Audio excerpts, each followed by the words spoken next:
stuck in this rut following that loss at Masters. I mean, they played one event in a Nerd Street Open, and it didn't go very well for them. I think they lost out in 4th place in that one, losing to Dark Ratio, who's a good squad, but you don't expect that from someone who's on the top of NA.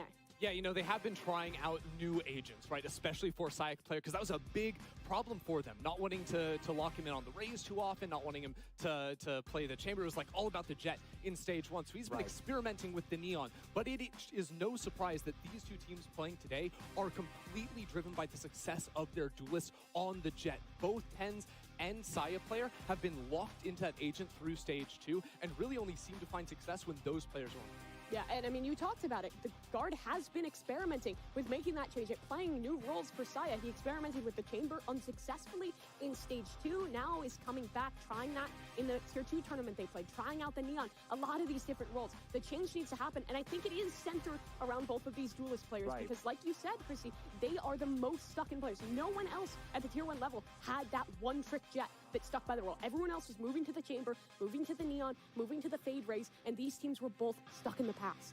Yeah, it was a little bit disappointing that we kept asking ourselves, is this going to be the map where we finally see the Chamber play come out for TenZ, or is this going to be the map where we finally see any other duelist, a Neon potentially? And it never really happened for the side of Sentinels. And then on the other side, we did see some fluctuation from Saya, but not nearly as much as maybe you would want to see based on what we saw from the other players. You could see just from some of the highlights from Stage 2, there's really, honestly, sadly, not that many. For TenZ, you obviously have that crazy 40-bomb game, but it was such a disappointing stage for these teams that the highlights are shorter than what we normally expect for both of them.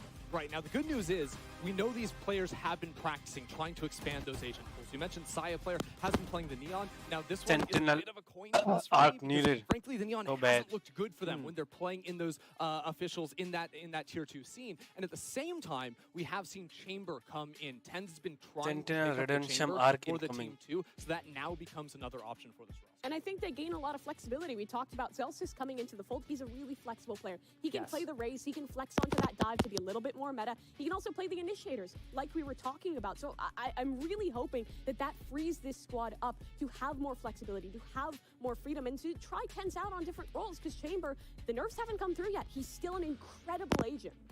Well, some might disagree and say he's not. Well, as whose good. mic is this? We've had conversations in the past that you have opinions I mean, on. Chamber's just broken. You can peek 18 times, teleport 20. I mean, I don't know. That's crazy. But enjoy it while you can. It is good to see some of these teams get a little bit more flexible with their agent pools. I do look at Sentinels, though, and I at least have to applaud them for finally making a big change. Coming into this next stage saying, like, okay, clearly things aren't working. They make the roster change.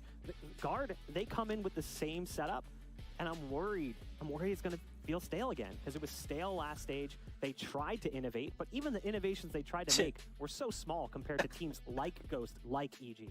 I mean, they tried it out. They tried it. It did not work for them. We saw even at the end of that stage, they were going back towards those changes. And for Sentinels as well, we've always asked for a culture shift. 2 new players, maybe that's enough. Well, we do have the maps now coming in for the series. It'll be Sentinels and the Guard again duking it off in a best of 3. We'll see how the picks and bans come through. Any thoughts, Christy, as we get ready to... I mean, honestly, whose mic is this? It's hard to say because it has been a while. Like, these teams have had time to try and practice and figure out some new picks coming in. Sentinels banding Bindaway is actually a map that the Guard haven't loved to play either, and I actually think it's a great choice that Guard are banning away Haven. They've been playing, like, I'm trying to find, like, the recent history, playing against Dark Zero, playing against Soar. They're getting destroyed on Haven, trying to make this Neon work for Saya player. It just has not been successful. And for old Sentinels, it was their best map. So Sentinels take us map number 1 into Breeze. This is a coin flippy map. This is a puggy map. This is one you can have fun with. You don't need as much structure. I think this works well for them. They have some fantastic individuals. Let them frag out on Breeze. I mean, and comically, we talk about how, you know, these players have been trying to work in new agents that aren't the Jet. Breeze is crazy Jet for Jet, more than likely here on Breeze coming in. May even end up seeing that. I think since go to 0. Like to continue playing some of the Killjoy plus Jet plus Sova compositions on this map. So even though we called out, you know, potential changes coming in for these teams, this very likely is going to be just rinse and repeat. Yeah. So, Mimi, this is what we were talking about in the green room, was whether or not Guard was going to play more defensive with that first ban rather than standard. Yeah, Sen are winning Breeze and Ascent. Easy clap. Saying, I don't know if you really want to do that because Sentinels has been so good on Haven and the Guard has been kind of bad. So I like that. I think the Ascent pick is kind of interesting. I would have actually expected to see them go to Icebox. We've seen in more recent series that's a map they seem to favor, but we still get it in the end as it ends up being the third map. Yeah, I mean, Ascent has been a really solid one. I think they can expect Sen to get rid of the Fracture in Stage 1 and Stage 2. That was one of the best maps for the Guard, and Sentinels never looked comfortable there. Again, with a new roster, it's a tough one to fight back from that deficit on, so it makes sense to be getting rid of that. I do think with these 3 maps that it actually looks pretty solid for the Guard with both Ascent and Icebox coming to their pool. Yeah, I have to agree there. And for me, the biggest test to Sentinels and the change here specifically with Zelsis is going to be that Ascent map. Ascent is a map that was hugely problematic for Sentinels in the past because of Initiator utility. The KO had not given them a lot of impact with their flashes, constantly flashing into mid, not playing off of it. So this is a map more so than Breeze where I have to see Zelsis' impact be tangible here. We're going to go ahead and throw things to a break, but when we come back, we'll be jumping into the agent select for our very first map. It's going to be Breeze. It's a map we haven't really seen a whole lot of from the Guard, so a lot of question marks on our front. When we return, map 1 will begin. Stay tuned.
You know, stage 2, we've just been kind of putting our head down and grinding. We kind of found that sweet spot for us that works really well, like staying in the meta, but also making sure everyone's really comfortable and it makes sense for our team. So I think you're going to see a more drilled Guard. Failing gets 4! I'm kind of anticipating actually a really close game. Our first game, both teams kind of like took a dip towards the end of the year, and so this is like obviously a very important match, you know, first game of LCQ. Celsius wants all the smoke in the world! Our game, the first game, would probably have the most viewership in any Valorant match ever played. He just keeps clicking it away, and somehow it just works! I was going to bring this up to the team that whenever it's match day, I would advise nobody go to the Valorant streams, nobody check the viewership, nobody check any of that, because it can add extra pressure that's just unnecessary. You just need to focus on the game. Everyone's always asking me like, oh, do you have pressure? Do you feel nervous, like Sentinels fan base? I always give the same answer. I'm just here to play. Like I'm not like thinking too much into it. And I'm confident. I've been playing really good in practice, and we've been playing really good as a team. And I feel like we're more than ready. Oh my gosh, what the heck was that? For me, success would be obviously to play well, right? But success for the whole team would be winning the whole thing. I don't think anyone's here to get second or, you know, like we're here to win and we want to get first. As a team, we want to win LCQ.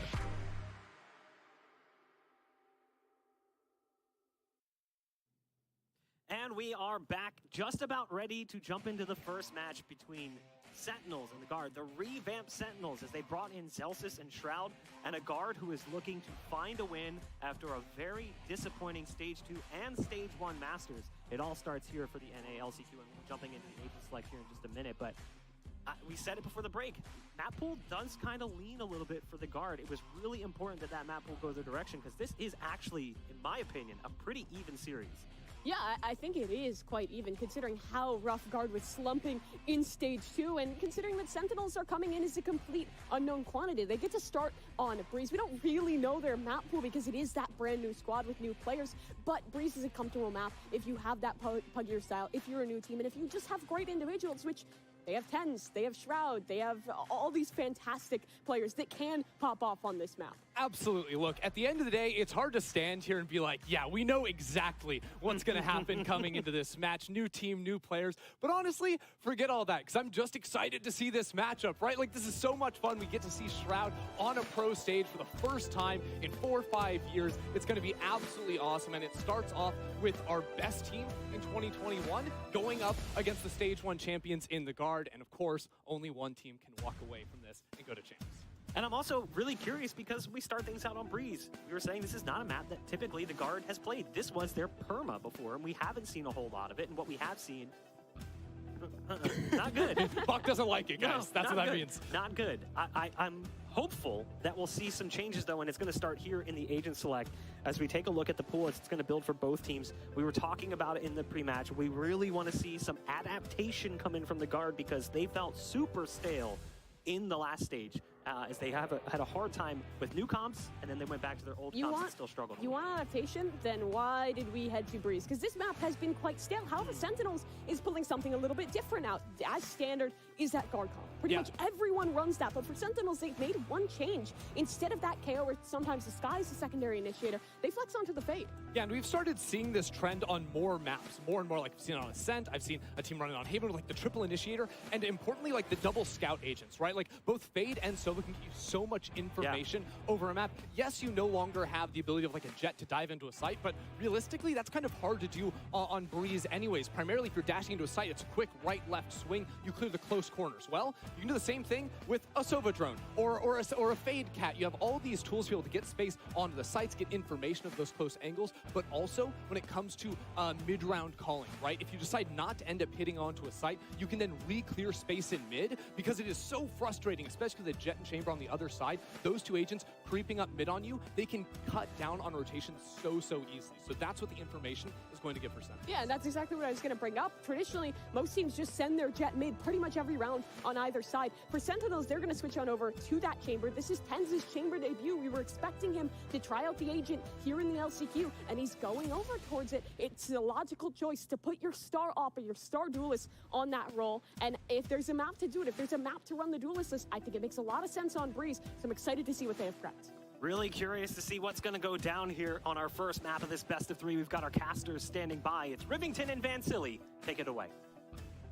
Thank you so much, Mark, and everybody at the desk. Riv, this is one of those games where I'm super excited about because you talked about palpitations. I have sweaty palms. I think I'm more excited to watch this game than I was watching the Masters 2 in Copenhagen between these two teams.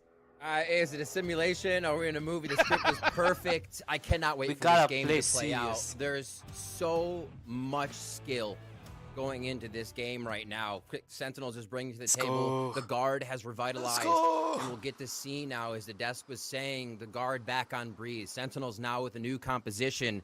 TenZ on that chamber, and Shroud in on the controller position for Sentinels here. We'll get our first round of Breeze. We're still dipping our toes to see what the Guard has to offer in this series because we have talked about, can Saya play something different? But he's starting things off as a jet, going for a double push with Jonah P inside the A-halls. But for Sentinels, it's a different look. A triple initiator, starting with the Owl Drone, tagging net, potentially forcing the fallback. There you go, back at the bridge, opening up the A site. And we wonder, this map pool could actually allow just jet, right? If Sentinels wanted to play jet through this map pool that we see here as they encroach onto A, slowly scaling in, they could. But still, the chamber's there. What will he be able to do? Yeah, there's on the flank here. They're already coming around the corner. There's the first contact, and there you go. Who better than Shroud for the first blood? Traded out, though, and it's looking to be a back and forth. The back with Sense in control. One more to go to 180 on the latest edition as well. Celsius giving the first round for Sentinels on the pistol. Beautifully played. The triple initiator composition requires a lot of the members of Sentinels to be together, to work as a team. You don't have somebody that's dashing forward, that's gaining the space. When those flashes go out, there needs to be bodies. And you saw all of Sentinels, a very nice scaling onto the side off Shroud's wall. He picks up the first blood. You can write it better here, and they do take first round. It is going to be a Marshall for Saya player in the second round. We'll see if he can get anything in halls. And that's something common that we usually see from Saya player anyways, and a perfect map to bring that out too, but he's actually using it more towards the A halls. Meanwhile, where we do have pressure from the defenders is a 3-stack from the guard up here towards the tunnel, and it did match a little bit of control from utility from initiators, while we have also a push coming out from Net, who does get spotted, does get picked for a bit, down to 40 HP, and now falling back. Little 3-man test, making sure they can at least trade if they do go for one. Dapper, you see Dapper on the peak there, but he also has a bit of an anchor coming from 10s. And Sentinels have always kind of played that unconventional.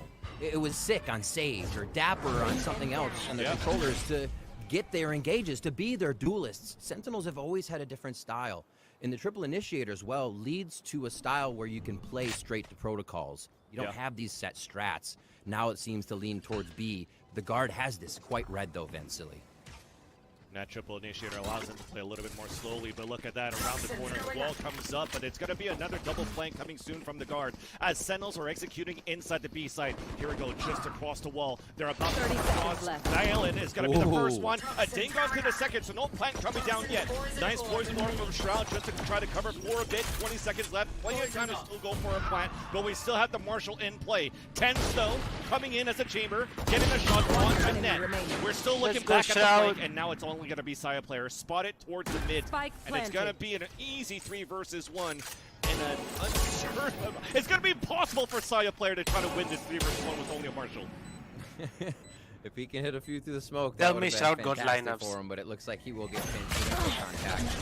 And even a far rotation off here by Shroud to make sure that they could just hang back for the full defuse if it was necessary. Great damage by guard. Second round is Sentinels, though, with another plant. So buying an op, yes, there, for the op, so my they G. can get themselves into this bonus round. It might be a little bit of a back and forth buy. Maybe 10s of the Spectre. He may just go full headhunter here, and it looks like he will do that. Guard have tried to push onto B. They played Saya player towards a Marshall for that round, so hoping he can get the Blade Storm soon.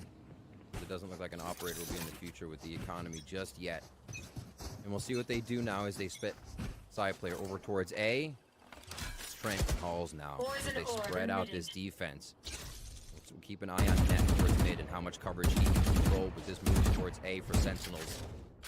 They can, again, do anything, right? It's off of protocol. Not really strategies for them, as they can flow anywhere with this composition and the play style we've usually seen from them. And that's why we're talking about is trying to stay in the default style that you have from Sentinels with the triple initiator. Playing it more slowly and using your utility of the initiators to figure out if the guard are going to be pushing somewhere early like they did in the last 2 rounds. This means that we might potentially see a lot of rotations back at the other side, but this time it's going to be quick. We're moving inside the A side, and it's going to be an open door, but Trent holding it up towards that bridge. On the ground, Dapper. 10's the last player standing stuck at the mid double doors. Now on a 3 versus 1. Make that a 2 versus Good 1, bonus. but he Good just bonus. gets flanked by Net, and that's the first point on the board for the guard as Sentinels head that bonus round. Yeah, nicely retaliated by the guard, not thrown off by the fact that there were 3 coming out, even blind with that fade utility from Dapper. Guard still able to retaliate and get the right calls down. They had a good read on it too. 2 were leaning towards A. Told you, go bonus, man. And mid lean. Have me as a coach. Net, so nicely positioned over towards A to make sure that bonus round went in their favor. Now, first full gun. 10s may look to get an orb here in halls. Get that tour de force online. We'll see how they play this. Spike is down, so this definitely means they want to read out the guard. They want to make sure when they use this initiator utility, it is used to the maximum. They are so dead. We're trying to push real quick down. Block contact. Jonah P does manage to get the kill onto 10s, so that cancels out the tool to false, but at least it gets traded off by Shroud. But Saya player also pushed forward, and that's good for Shroud to fall back. Thankfully as well for Sentinels, they still have 3 initiators on the board to be able to try to re-clear that shop if they want to, and that's where we're leaning for Sentinels. But look at this push from Trent, just by Sussy. He looks on the top of the net, has the perfect timing, but the jiggle peek from Celsius. The awareness of that player to actually give the advantage for Sentinels. Celsius is hacking, bro. Receiving and reading the guard right now. The Sentinels have seen so 2 pushes, right? Already. Game sense push on to second round as well as elbow that check came in that, late to the second actually. round. And now this. They're expecting guard to be a little bit aggressive. And already fed in a few kills here. Net able to trade one Vans, and looks like they're going to scale back on the Sentinels for the plant with Viper's Pit. That's Right on top of that, has the pit to pull that Spike out. planted. Allowing Last Dapper to get a player flank down. standing. Shazam watching that flank, easy kill on that flanker. So Valen now, as he gets spotted earlier on by that taunt. save. They know that he's playing towards the back of the site, speaking of Sentinels, so they play a little bit more passively inside that pit. Yeah. Dapper watching the back end. An easy round coming in. Oh, okay, never mind. Making it to a little more from Valen. Looks for the second one, but as he tries to clear towards the left side, Shazam came out of nowhere and got that frag, and it's going to be now 3 rounds for the Sentinels. The really interesting thing there at the end of the round, and I'm sure people looking at the mini-map saw it, all of the action was in the bottom right-hand corner, right? Yes. Sentinels didn't have to encroach into sight. They got fights at the end of hallway towards their side. Like, look at where all the kills are. There's another kill towards their side. The kill already happened. Another kill back. So Sentinels completely absorbing the push from guard here. Guard, though, active, looking, reading, right? They're learning in these rounds just as much as Sentinels is. So we may see guard slow down a bit once they've got a feel. Seeing Sentinels in this death ball, the rounds they have pushed. So both sides getting information as we start this game out. It really hasn't told us much yet. Correct. Now 3-1. We're still prodding here for Sentinels, looking to see if we still once again have an aggressive push. Indeed we are, but it's on an extremity on the A side as you see Net lurking up towards the cave. Chow's playing Everybody great. playing very passively back towards spawn. Shroud looking for the jiggles, and the initiators are looking for control on mid. The extremities from the guard here as much as they can.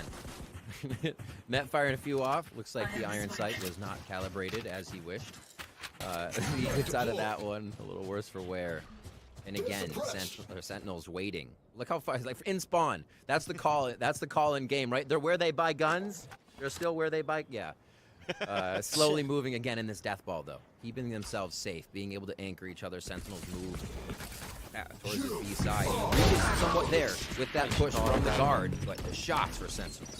Yeah, and it's going to be hard to try to counter back. Bro, When what? you have such good utility for Sentinels to flush everybody out. Nothing to actually counteract as well because we did have they're not ultimate stopping from entry. Celsius. Yeah. And this is one of the good things we're seeing from Sentinels so far, Riv, where we're actually saving this toxic screen from Shroud just for the Nice hit. shot! So use your initiators to scout out the map, find out where the stack could possibly be, trying to catch some players off guard. They're trying to play aggressive. Then when it comes down to a hit, well, you still have your wall, and you have plenty of utility for the 2 flashes, the haunt, also on the refresh.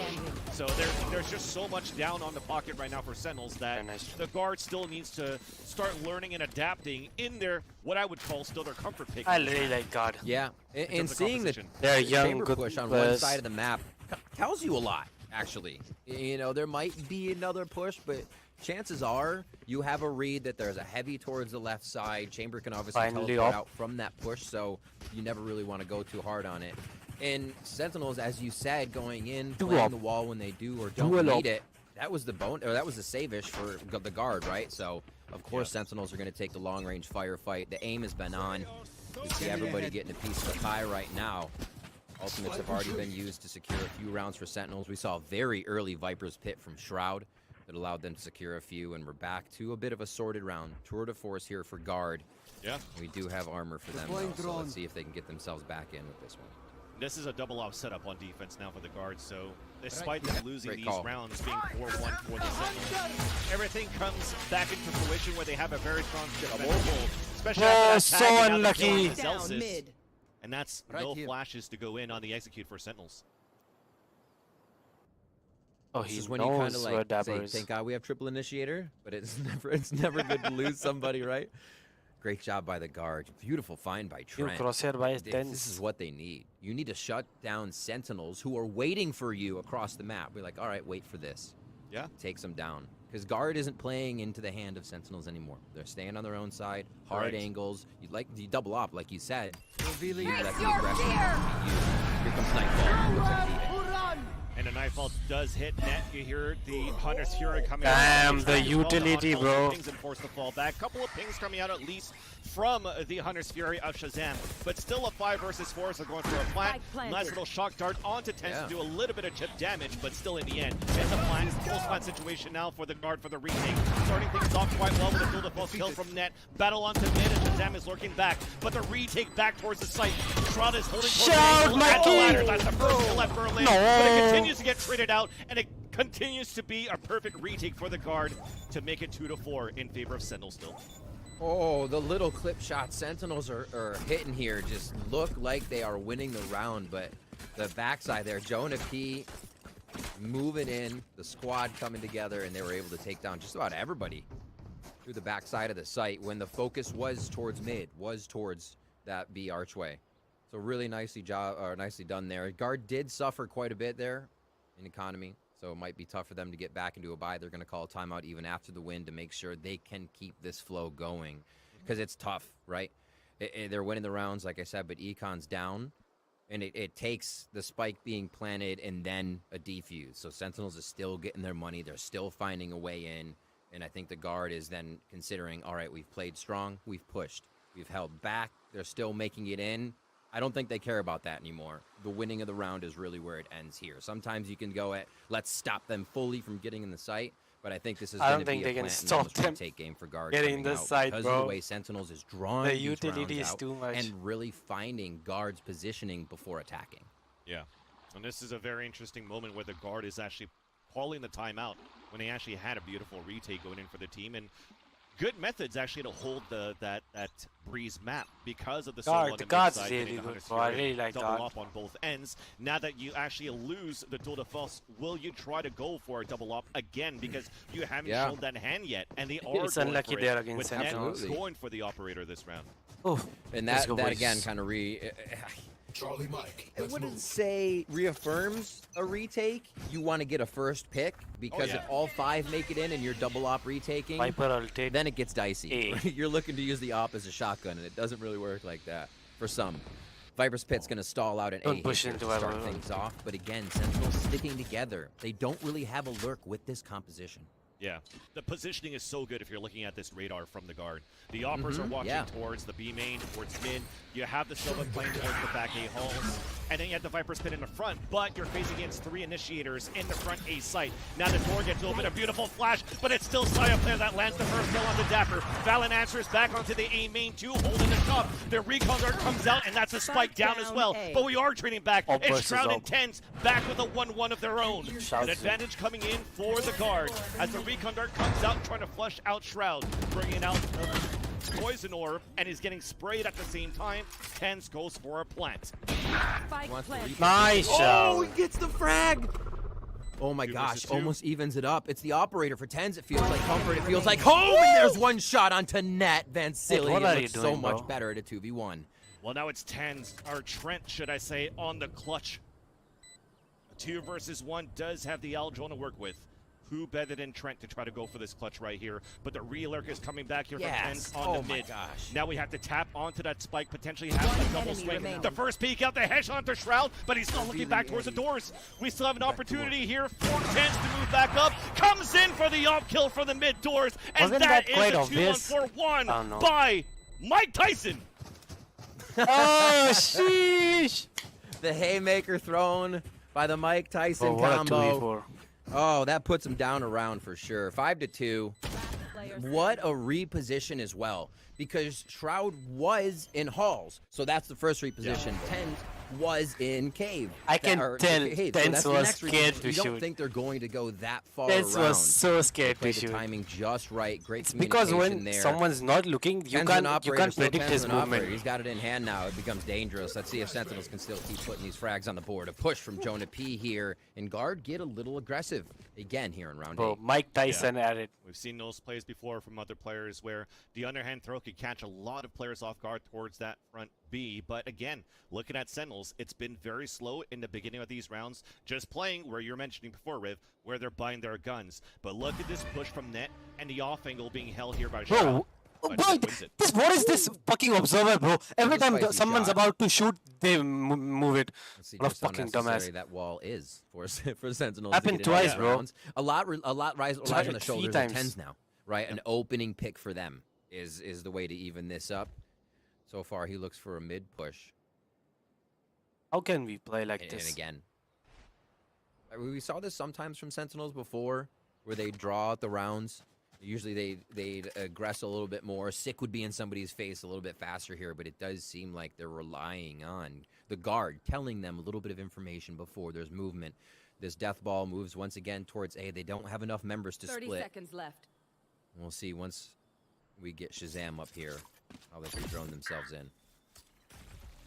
It's actually great delay. Now the gun also sticks. Why are you up, away but from your unfortunately TP, the bro? Headhunter does not connect from net. So that's an early 4 versus 4, and because of all this utility, you could still try to make it through by all of these flashes. Op shot miss could have been a crucial one, but this allows now Sentinels to get a plant down. The Owl drone trying to re-clear that does tag onto a member of Sentinels, forcing him just to hold back towards bricks. As Zelsis is watching back towards that right side pyramid. We still have great positioning to crossfire for Sentinels, and we're also flooding back. Nice flash from Jonah B, but it's still Shazam that gets these kills. And looking at it so far, with those 2 kills coming out from Shazam, you already see Saya player falling back to save that operator, so that is going to be a round coming in for Sentinels. As you see the economy being so low for the guard, they need these weapons moving into the next. Controller down, Vansily, right? And we saw Dapper kind of just run in there. And then we saw a few other flashes coming in as well. We did see Zelsis throw 0 point back towards the right side to make sure that they kind of deterred anybody on that for defense of the guard. But they walked into that site, pushing the round timer down, putting odds in their favor. The guard wouldn't want to take a fight, be someone to go down and completely throw the map unbalanced. So every member gets on without having Shroud's wall. Like, Sentinels are just kind of playing those odds in their favor just enough, even when they're down and around there. And we see Shroud going down, the guard up in a 5v4 round, and they can't convert it again. They've had so much trouble doing that. And the trouble that they had was also during the whole stage of stage 2, which we actually see the guard kind of like drop off in those advantages that you had on this early virus. So yeah, it continues to be a lingering factor right now for the guard, at least in this very map. But for Sentinels on the other end, though, looking very good on the executions with this triple initiator, get these plants, starting things off with a Viper's Pit on the left side. Another conversion that starts off early for Trent as he gets the first blood for the team. It gets immediately traded out. And now he's trying to go for this flank. He's not really traded out, but at least they've evened up the tally for Sentinels is what I'm trying to get to. And with that, though, with this pit, we're still going to hold very slowly for Sentinels. I got 9 rounds in, and they pull the trigger. Holy moly, what a fast round from Sentinels. Guard with a great reaction so far and a fast push, but they read Trent. They kick him down, Vansily. Dapper now looking his neck, searching for another frag after he gets to the Vandal. Zelsis with the underhand throw outside of the pit to connect onto Jonah B, and unfortunately Net is going to be by himself now as another one falls for the guard. Inside the pit, Zelsis spots for the 3rd one of this round, making it 7-2, and that's to add another one of these Sentinels post-plant conversions, almost making us think that we're watching 100 Thieves play from stage 2. Yeah, the good thing you mentioned them. I was just about to bring a point up. I think it was Hiko that said when you play against Sentinels, you get this, you almost play against every play style at the same time. The ability to change it up, be fluid and versatile. And there we just saw them completely flip the switch after showing guard a very Navi style of play where they were planting with 1 second every time. So now the guard has to wonder, do we continue to push? Are we going to see this death ball right away? It looks like they'll keep this one set back and actually hover towards B this time. They're trying to read what Sentinels would do side to side, and it seems like they're starting to favor A more, especially when 10s will have the Tour de Force, which they just see the knee of 10s to start this round off. Yeah. Jump peek, jiggle peek, just try to spot something, bait out a shot, so we don't really know that Net is really watching it here with the operator. Hens with the beautiful and Headhunter. And we're starting things off with an execution. It's going to be fairly quick towards the A-holes. Josika would take control of the door. And here's that battle towards the front to swing out from Net. And he connects onto that kill. Another first blood coming in for the guard. But the tag from the Allen. Why doesn't this guy TP? Trades it back. What is wrong with him? Sentinels have taken over the A site, but we're fighting back from under the bridge. Now it's 3 versus 2. Shroud and Shazam plant on the right side of the pyramid, and the wall comes up to allow Shazam to take position inside sight. Guards just setting up garrisons here at the end. You saw, like you said, under bridge, there were 3 members just ready to take fights. Beautiful coverage and anchoring of each other here, making it tough for Sentinels. Now Shroud and Shazam standing tall. Will they be able to do it? A Saya player connects with Shazam. Shroud, easy clap, bro. It's Shroud. This is one for Shroud. Oh, nice flash, actually. Not fully blinded by that one, but it's enough to make it a little bit busy for him to watch on his POV. So an actually 3 versus 1, a conversion that finally comes into from a 5 versus 4 for the guard as we make it 7-3. But overall, when you're looking at this game here, for the Sentinels, if you're a fan of Sentinels, you're actually really happy that they've gotten 7 rounds on their attack so far, right? Because they averaged like, what, 4 on their attacker rounds during the Stage 2 group stages and the playoffs too. So it's nice to see that it continues forward, and we see some positives out of all of these roster changes and moves that we see on their attack side so far. Absolutely, and it praise both teams. Guard on Breeze showing a bit of an adaptation, comebacks, reading how Sentinels were playing when they're basically getting hit with everything. So it's good to see the Guard as well being able to show us a little bit of gusto. 2 more rounds and they'd make this a pretty even matchup here to start off on Breeze. Oh, they know each other. They sniff this one out. Dapper starts it off. There's again. Oh, this your guy initiator is getting that first frag away. Sentinels has played the game before. It's things you don't expect, just these dry peaks to come out here. Dapper had used a bit of utility there, but it was to clear space and make sure he could take it alone. We tried something new for the guard in terms of the push from the chamber, which is now on that B site punished by Dapper. We potentially could have seen the first battle on mid where Saya player, we still haven't figured out on Sentinel's end where he's been offing it. Nice little ADS though from Trent. That's on top of B wall. Headshot onto 10s, a 4 versus 4. A knife to clear out the site for a bit. Jonah P holding the corner towards that ladder and gets that frag on it to Dapper. The Poison Orb to come up on defense to run that clock down as Jonah P gets pinged for a bit with the recon. And it's a stalemate right after that. Yeah, good call on the Jonah P there. That 0 point kind of just slapped Sentinels in the face.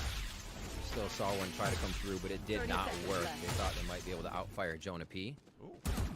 Trent, pretty good success with the Hunter's Fury throughout the match, and now they've figured out this kind of this strategy by Sentinels, where they go hard, or they'll push, or they'll show one thing and just look for utility.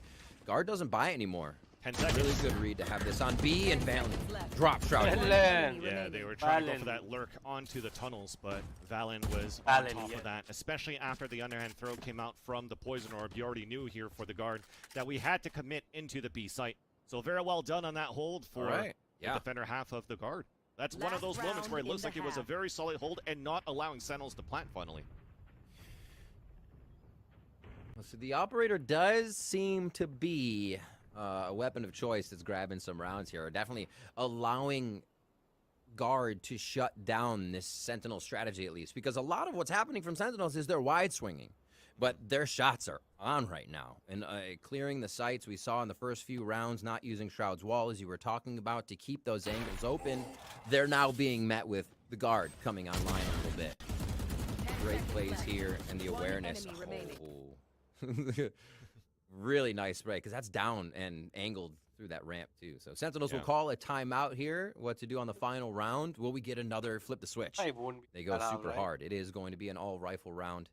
Maybe they go for a mid hit right here as they're looking towards that A side, but it does look like they'll all funnel into the shop area. Yeah, I mean the pickup from Shroud just casted a huge shadow over, for example, Zelsis being picked up, Danny also being picked up as an analyst to help out Raucus, and on top of that, one of our stats guy being Weltis that got poached for clout and joining Sentinels to be the stats guy for Sentinels. So there you see that there's a lot more going into this revamp of the Sentinels just outside of like a huge pickup into Shroud. So this timeout being very important here, but a lot of support to help out Shazam. Zelsis on top of that, his experience in version 1 before used to be an IGL at some point. So that's his other second voice to help out Shazam into the development coming outside of this timeout. And it starts very slow once again though. We're still trying to prod out the beginning of the round for the Sentinels. And the guard understands that, so they're just staying back with the operators that they have. Double up once again, by the way. It is very much so. Just to touch on Zelsis once more. Actually, they're going to be hitting A here, so we'll hold that thought. Yeah. 0 Point comes in to 0 shut Point. down. Yeah, that grabbed a huge handful of members. Still seems like they want to encroach, though. They kind of play against what you think would happen. Oh, we slowed them down. No, they're trying to come in. Saya player reads it. There's the first one and almost two. And Trent's back there, too, to fight back against Celsius. No, Dapper. Dapper. Spike is now down in front of the A site. Jonah P under attack at the staircase as Trent is down to 18 HP. Beautiful recon dart allowing Jonah P to get that kill, leaving Shroud by his holy lonesome. shit, this guy is so good. 3K into the round to end the half, 7-5. It started off well for the Sentinels, but now we actually have our game in our hands. It's time to go for a break because we want to come back for more action after this.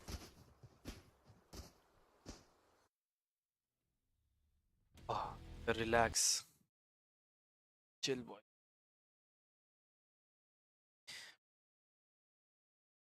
Ankle.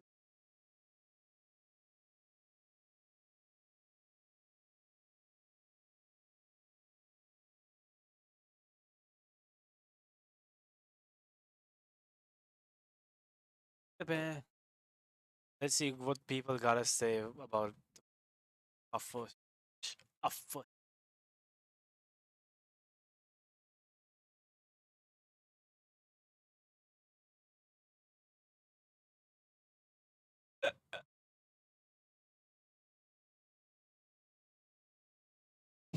But what? Nah, he got a lot.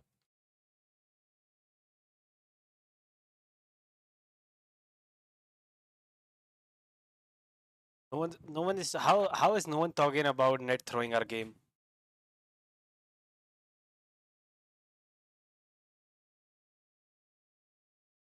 Can someone talk about it or no?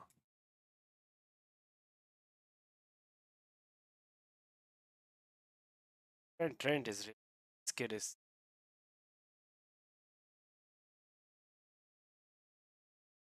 NA production. L observers, yes. Yes! Thank God someone said it. Thank God.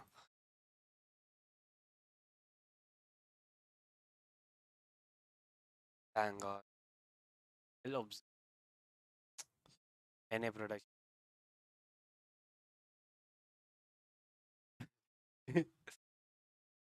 But what are you gonna do with visuals? Second, so yeah. Oh shit, the roast, bro. The roast. Welcome back here, Valorant fans, as we start things off in the series. A couple of questions, and yes, it looks good on the agent changes that we currently have from Sentinels. Yes, we're playing Comfort Pit for the guard, but at least we came out swinging, and we have a close game to kick off the second half. I'm so glad guard was able to come back with 5 there. Sentinels were looking strong. Guard battled through the economy, battled through their own demons. We have a game on our hands. That's all we wanted. How the Parlor missed it to start off the LCQ, especially with Sentinels and the guard. And yeah, a very big shot onto Dapper to start. One initiator down. And this is big. One of the win conditions we came into this tournament with was that guard converts their 5v4s. Yeah. They're the second best team right now in LCQ at being able to achieve this, but the conversion rate is not as good. Well, at least we have a nice flash, shock dart combo. So you see that that's coming out here for Sentinels as well, using a little bit of that utility to try to retake towards the A site. Now with a 0 point. Recon in the back. We know one is playing towards bricks. Another flash available for Zelsis. Goes for that underhand. Comes back through. Fully blinded is going to be Trent, and thankfully he's fully blinded. But that Zelsis still on what are his you own. doing, Net? Onto another kill onto Net, but we're swinging through as he's reloading. That guy, and that's a perfect pistol round good. coming in here for the guard. Big 2. He's having fun. Pistol rounds one apiece right now between these two teams as Sentinels did pick up their first one. Sentinels the guard force. answer back. They'll get Sentinels, you got bonus force. Here. I dare If you. Sentinels get anything funky for a defensive strategy, as it looks like mid will be how guard kind of spreads this one out just a little bit. Spikes down to start this round off, so they're actually maybe considering Sentinels will get a push onto this round here. Extremities are covered. You can see on the left side, Net's getting ready to focus on window and a push. Mid's covered, and so are Halls. What I'm really liking so far as we have this eco from Sentinels is just to actually shine a little bit of light onto like these players that we think and we talk about having less experience from the guard. We already saw in that preview of this matchup where, you know, Valen's talking about, oh, I'm playing against one of my almost idols here in the attack FPS scene, being Shroud. Net is also very young coming into the scene. And when we've also criticized Net on his chamber plays, mainly saying, yeah, he's better on Killjoy, play your comfort picks, I like that he's still pushing forward by himself on the defense, not letting like the name and the numbers and the viewers affect his playstyle to be like, I'm going to confidently push down, get the information from my team, and on top of that, getting these kills. Yeah, you got to know you're better than everybody else in the server. It's just a feeling you have to exude. So a little bit of a fake arrow towards A. They don't get a ping, but they know somebody's close enough to shoot it. So that would kind of tell, especially where the shot was from, kind of tells the deepness of Sentinel's defense at this time. The round getting drawn out once again. We're going to have a B hit, and it's 1 for 1. That's a quick kill, but that's a stack coming in for Sentinels on the A site, so I don't think that Tens expected the flood coming in from the guard into this B side. Good for that kill, and now it's trying to figure out if they could catch the guard off positions. And that's 2 players moving out towards the snake, towards that tunnel, and there's one watching the late flank being tracked. Did we just... I feel like the first round and the second round have been the same. Like, the guard mirrored what Sentinels did. They encroached and scaled onto A. Now we have a late round run into B without any coverage because the wall's at A. And it's just a firefight because you know you have the weapon upper hand. Yeah.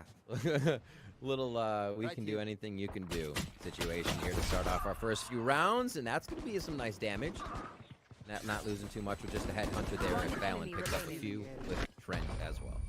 Close in, do the damage, do as much as you can. Can you get a third into the round? He's in bad. Work out, and just like that, we're tied on a 7-7 scoreline. And we kind of invested a little bit into the guard, right? They had 3 Bulldogs going into that previous round and kept those Bulldogs alive into this round here. So it could still be a heavy fire round with, it looked like Side Player was going to go for another Bulldog trying to keep the econ at some point even. But he decides to go for the Vandal instead. On the other end, though, big test for Sentinels as they have to play the defense on a triple initiator here and see if this is going to work out in their favor. So instant walls being put up right away. So this allows you to feel out the map. You've already put something on the plate of Sentinels on defense, so guard can decide to play around that. It does seem like Trent feels comfortable in halls. It's the second time we've seen him extremity there as they start to work mid. So now guard, this did not happen for Sentinels. I don't think we ever saw Sentinels work mid once. So guard here trying to pressure the kill. Yeah, if anything, it was only a late lurk, but here comes that split in. A couple of flashes coming out on defense, but it's still going to be Shroud trying to hold his ground. Now gets pinged out. But he does get the wall bang onto Jonah. Being a headshot onto Saya player before he gets traded out. A 2 versus 2. Zeus is battling at 35 HP at the staircase of the A site. Spike is now moving in, looking for a plant, and it will be successful now, courtesy of Valen. While Net is rotating all the way back towards cave. The spike planet for both of these players as we're retreating back towards the cave with the toxic screen about to come down. Oh no! Peeking! No, I didn't like that. I did not like that at all. Out of position rather, as maybe it was a miscommunication. Valen should have called it out potentially here that the wall was coming down, and Net got caught with his pants down. Thankfully, Valen could play the pulse lineup. ADS onto Tens. A 2 versus 1, but it's still going to be Zelsis that answers back. That 13 HP remaining will get the defuse, and that's Sentinels, but an expensive round for them to win. Oh, I think just at the last moment, I thought they were timing the gas well. Maybe what is this Net guy doing, bro? Net caught out, but then stayed out. Kind of thought he might win. He's like, all right, you missed, I missed. Let's keep fighting. Sometimes you make that decision, and it did not pay off. Yeah. Honestly, that looked like the guards round with Sentinels having to come in, a wall up as well that they passed through for a bit of damage, and the firefight just continued. So the mid play overall actually stopped there, and then we see now, the reason I mentioned that is the difference in how we're seeing these teams already play the map. We see that guard wants to work mid a bit. It may still happen, and we'll see if Sentinels reacts to that mid pressure. Already looking for 2 towards elbow for Sentinels. You know, the econ's low for Sentinel, so we tried to go for something explosive on the mid. And we do have the defenders retreating back for a bit, controlling more towards elbow to play close range here with the Spectres that we currently have, a Bulldog, a Guardian. Mind you, again, this is a round that Sentinels won previously, Their economy is fully broken versus what the guard has to offer this round. Hence Guardian long range down that B-hall. He's ready for someone to peek. Quick haunt over the top. So they've cleared everything left extremity. They can play defense on A now. Sentinels has done a pretty great job, but they Vipers pit A. Yeah, to see how they play towards off B. This is where Tens is moving forward. They heard him, but he still ADS is down. Body shots onto net. Dapper looking for info with the Prowler towards mid, and they still hear the footsteps. Tens trying to retreat if he can, and could still pull out the Headhunter if anything. The first swing out, but it's still going to be Trent that wins that first duel against the defender on the B side. Slightly open for now. Recon Dart to try to answer back. Also the null command coming out here on the defense from Zelsis, but Trent full drops Shazam. Now in the back of the site, Zelsis with the Vandal. Underhand throw, looking to peek back towards the ladder, and he does spot a few. Now he does have support from Charlotte coming out from McDonald's while Dapper's moving in on tunnels, and they are closing in on the guard, leaving Saya player, that Guardian by himself on the attack. And it's just going to slow down for a bit. 16 seconds left on the clock. Nice flick there onto Dapper. Let to go for a pre-fired shot into the corner, but a nice high-low for Sentinels just to stop the bleeding, and that's Sentinels with 2 rounds in a row. Sentinels making a decisive decision to push on a part like a scattered by both teams, which means it's a round where if you go to the throw of your opponent and you're able to take them out like Sentinels did, it becomes so hard economy-wise. What a push down Chamber was running. You called it. The fake Tens was running, and this guy's of Sentinels. I don't know what Guard was not expecting that to happen this early in the game from Sentinels' defensive side. As we saw, they're down to Marshals and Sheriffs now, and Sentinels pull away by 2. Tried to go for something quick here to start things off on the defense. Underhand throw. We also have the dual defense looking back towards the A main. The tap on the door for the battle here, and it's a connection onto Trent. But that leaves Zelsis on his own, decides to fall back, playing the numbers to their advantage. We like that. Valen has lurked his way through the A-halls. A cap, should I say, that caught Zelsis off guard. So that's a great way to get the kill, activate the Blade Storm, and make it a 4 versus 4 while we still have the Toxic Screen up and available for the attack. Hasn't had the opportunity in this round. You talked about the orb touch with the shop. That was Nets, Tour de Force up. Now they have 2 priority ultimates in that Blade Storm and Tour. Bro, this net guy is funny. Play this a lot slower. A little more pressure on net here. You can see Saya ready to answer on the anchor of these plays. And it's just a 1-2-3 across the map for Sentinels defense here. They're playing for the retake. They know they're against big alts. There's no reason to try to play the 1v1 right now. Yeah. The Trent being down, it's only going to be the 0 point though to try to clear it for a bit. They choose to look back towards the ladder, so that allows Dapper to swing out. And unfortunately doesn't work out in their favor with that flash. That is going to be the guard, making it a 4 versus 3. Still at least looking to get a plant down for the economy into the next round. Net, though, answers back onto Shazam. It's a 3 versus 3 somehow, as Dapper is still stuck in the back of the site, looking to get pushed in, looking to get the wallbang shots, and Dapper is looking for that swing. It's a close-range battle against Valen, who's just around the corner. Why are you picking, bro? Players looking in that area, forcing out at least a retake from the Nightfall, as Net still stays alive for a bit, but only Valen, for a you're bit. such a Dapper good idea. Why are you peeking? And he was the solo He'll anchor peek into you, the don't site and worry. also stays alive this whole Has time. to peek you. That was pretty good. Oh my, yeah, exactly. Like I said, they wanted to play the retake, and that takes so much discipline. Like, Dapper played that ridiculously well. It's so easy to say, oh, I'm getting peaked, I'm getting pressure, but he found a way to stay safe, knowing when to play the kill. And like you said, long enough to secure a Nightfall in the situation, which is ridiculous. He was the only one that could really allow those ultimates to be broken through the site. If he got those 2 frags, like, literally, Moon's aligning their guard, trying their best, but could not make the round happen with Tour de Force and Blade Storm. And that's a round now pulling away again for Sentinels, and they don't have to worry about those ultimates for quite a while.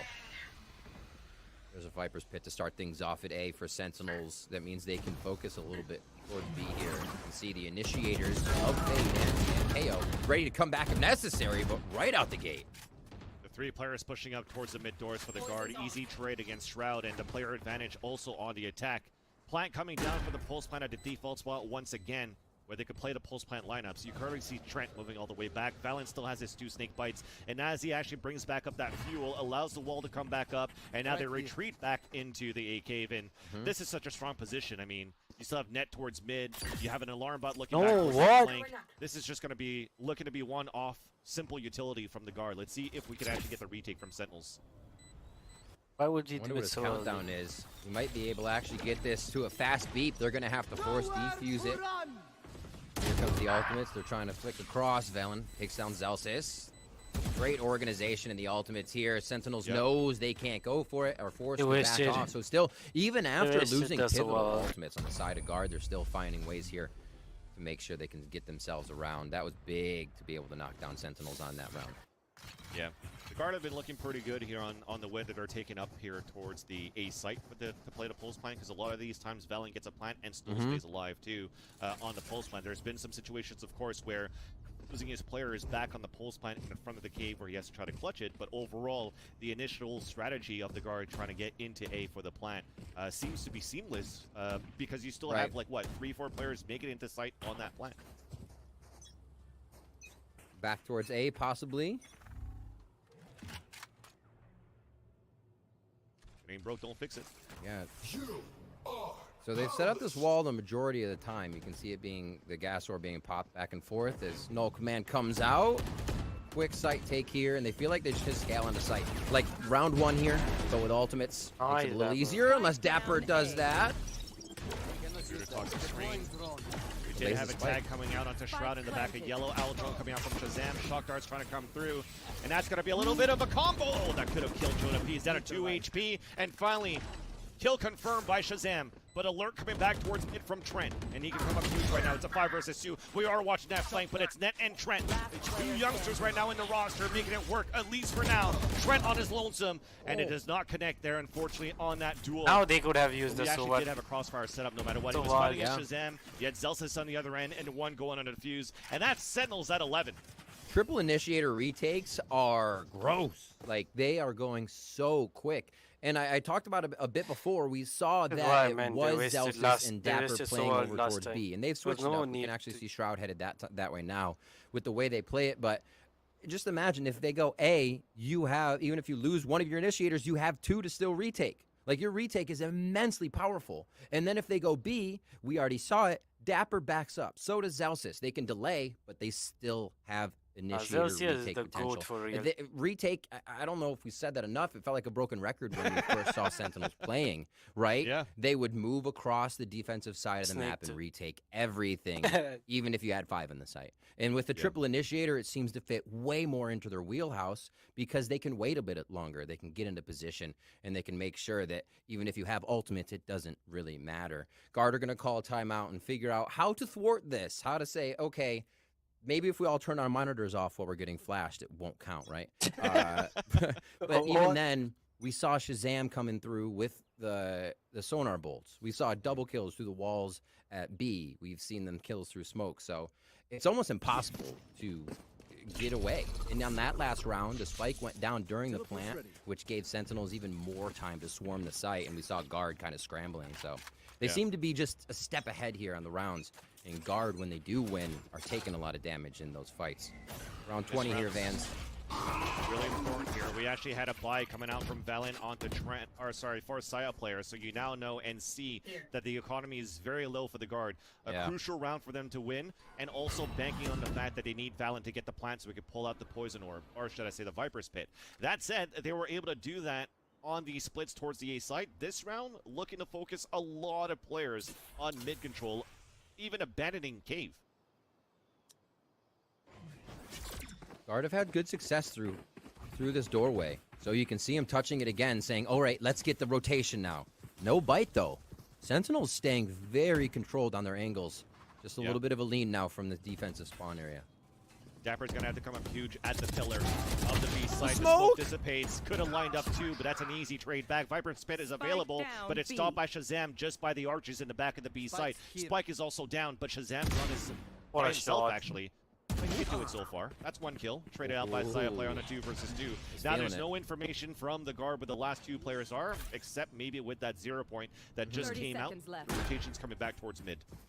A nice little 2-pronged attack here coming in from the side of the Guard. We saw kind of what the cloud burst over a gas wall provides you. It kind of bit him in the butt for a second as that wall's over towards A, but this 2v2 is tight, and Sentinels look to put themselves on key point. Nice one, Jonah. Nice kills by Jonah P. One of those moments where, you know, there was that miscomm that came out from one end before with Valent's wall coming down. This time is actually Sentinels. The wall comes down. Zelsis had his back turned towards the back, and 2 easy kills for Jonah P with an aggressive push-up. I like that, and the guard stays alive so far in this game. I'll look this way. You look this way? With this way? Yeah, just too many angles. Too many angles. There's too many. Get the protractor. Dapper, Zelsis, Shazam. Too many all ready angles. to fire Get out the all protractor. to make sure this round doesn't go in favor of the guard. Let's see how many they use. Valen, are they going to try to crash onto a site and get this Viper's pit down? Again, these rounds where the spike is down, okay, it gets picked up. Usually we see the guard play very slow if that spike is down, but they grab it right away to hold elbow. A little bit of a crossfire here to help each other out. The double push in halls, I like this. Yeah. Sentinels are trying to put things in place. They haven't gotten any pushes, though, so the guard have not been read in this strategy. They could still crash onto the site and slam that Viper's pit down. That's exactly it. You want to use that toxic screen maybe as a conditioning, as a fake, because you have a Viper's pit that's available. Always. So you could still use a lot of utility from your 2 initiators from the recon dart, probably the reset coming back from Trent. This kill also is going to give the tell that the hits towards that B site, but it allows you to get in with utility and get the plant down. But Dapper is was looking to get ready to go for a Nightfall, but decides to save it into the later rounds because they are also on a lower buy. So this also allows the guard to get an easier sight inside B, with the exception now of a flank coming in from Zelsis with that Vandal from Punta. We're going to hold it. I like it. Being efficient with the ultimates on this round. 10's coming in with the Headhunter to try and get a little bit more. So guard actually have found quite a bit of success here going towards middle. As you said before, the wall towards A. We're going to hold on that. Yeah, let's hold for a bit. We got the highlight reels coming out from 10s. Zelsis actually makes it a little bit more expensive for the guard this round. Bitch. He's actually potentially going for this off the kill, trying to make it expensive for a bit. I mean, he will be able to buy into the next round. Trent takes him down, but yeah, that was actually a really good half buy after all here for Sentinels with the Headhunter shots coming out from 10s. It's like I said before, when guard do win, man, they take a lot of damage in the fights. It makes it so tough to string these rounds together. Should You're have under kept so much ADS pressure. You don't have as much confidence to push. The dangerous plays you make have much more of a negative result if you do go down, right? You can't just buy next round. It's not that kind of game for guard right now. So the ultimates are about to just clash here as we get towards the end of our first map. What a game to start off NALCQ between guard and Sentinels. Oh, yeah. Oh, baby. It's still going, too. First map, Breeze.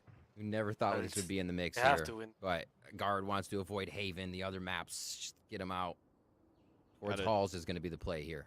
The tides have turned in terms of the economy for Sentinels. A crucial round for them to win. If they win this round but lose a lot of players, they're still going to be on a low economy. What is this guy doing? I don't That's get a great it. way to start things off. Shazam, ADSing, headshot onto net. We're trying to answer back from the halls. The underhand throw. Shazam tries to fight back, but Jonah P at least got control of the door. That forces out the null command, and Valen gets the entry off the Shroud. Meanwhile, though, as the door opens, that's already going to be the ult down, but it's going to be a camera for the players on the guard trying to get this plant into A.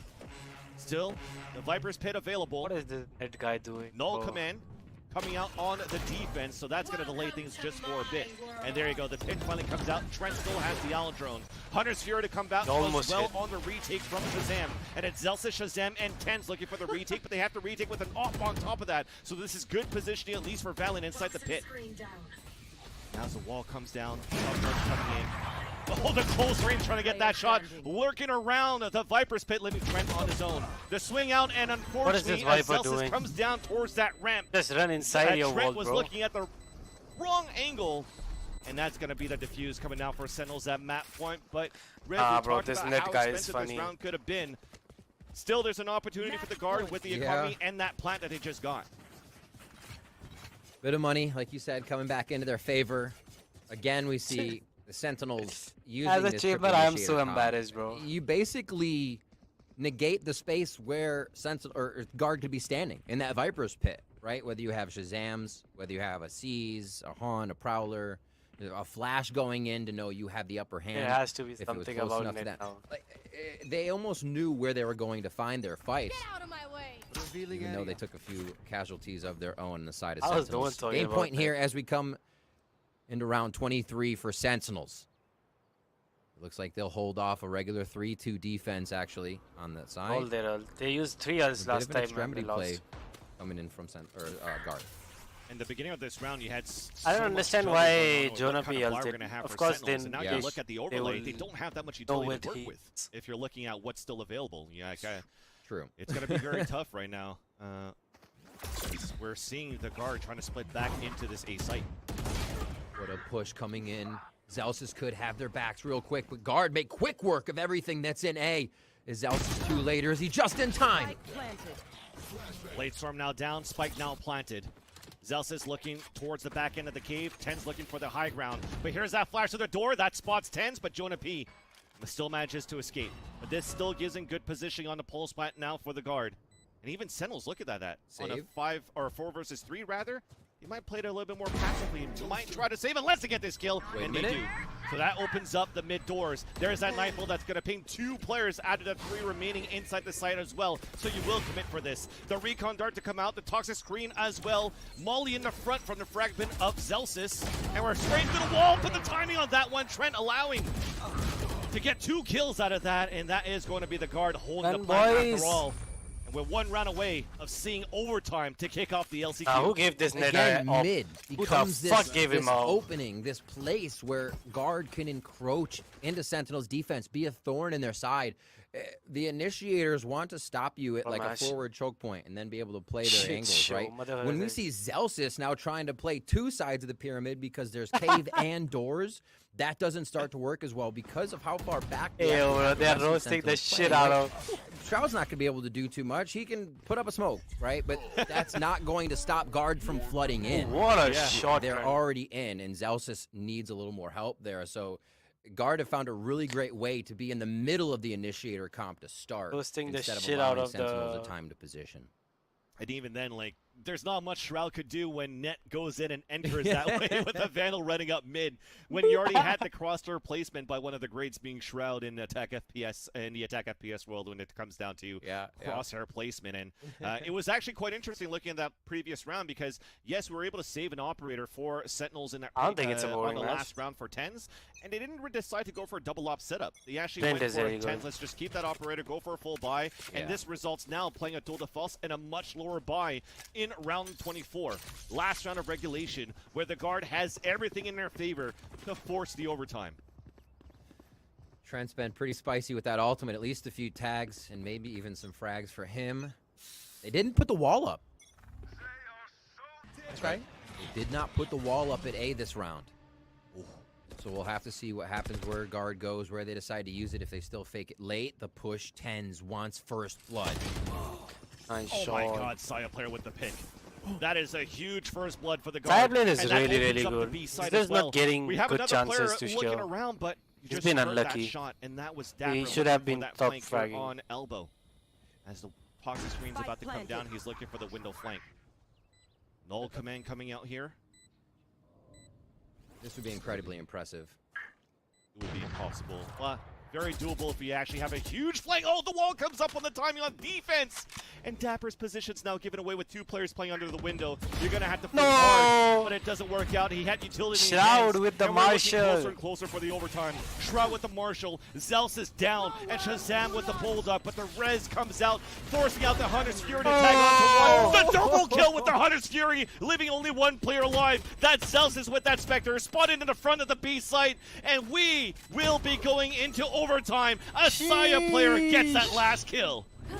Sentinels meet the guard as they stand. I really like this dude.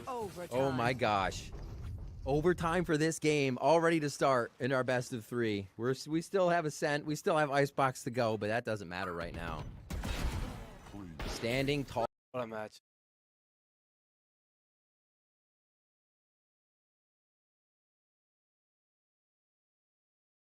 Spike is ahead of time, really?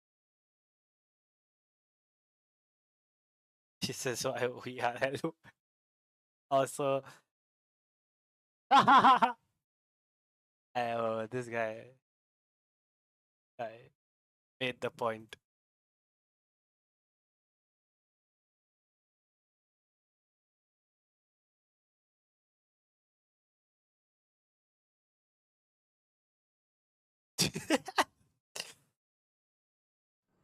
Doesn't look like too much of a commitment on either side as Sentinels keep a 2-1-2 on defense. Shit, the mad side?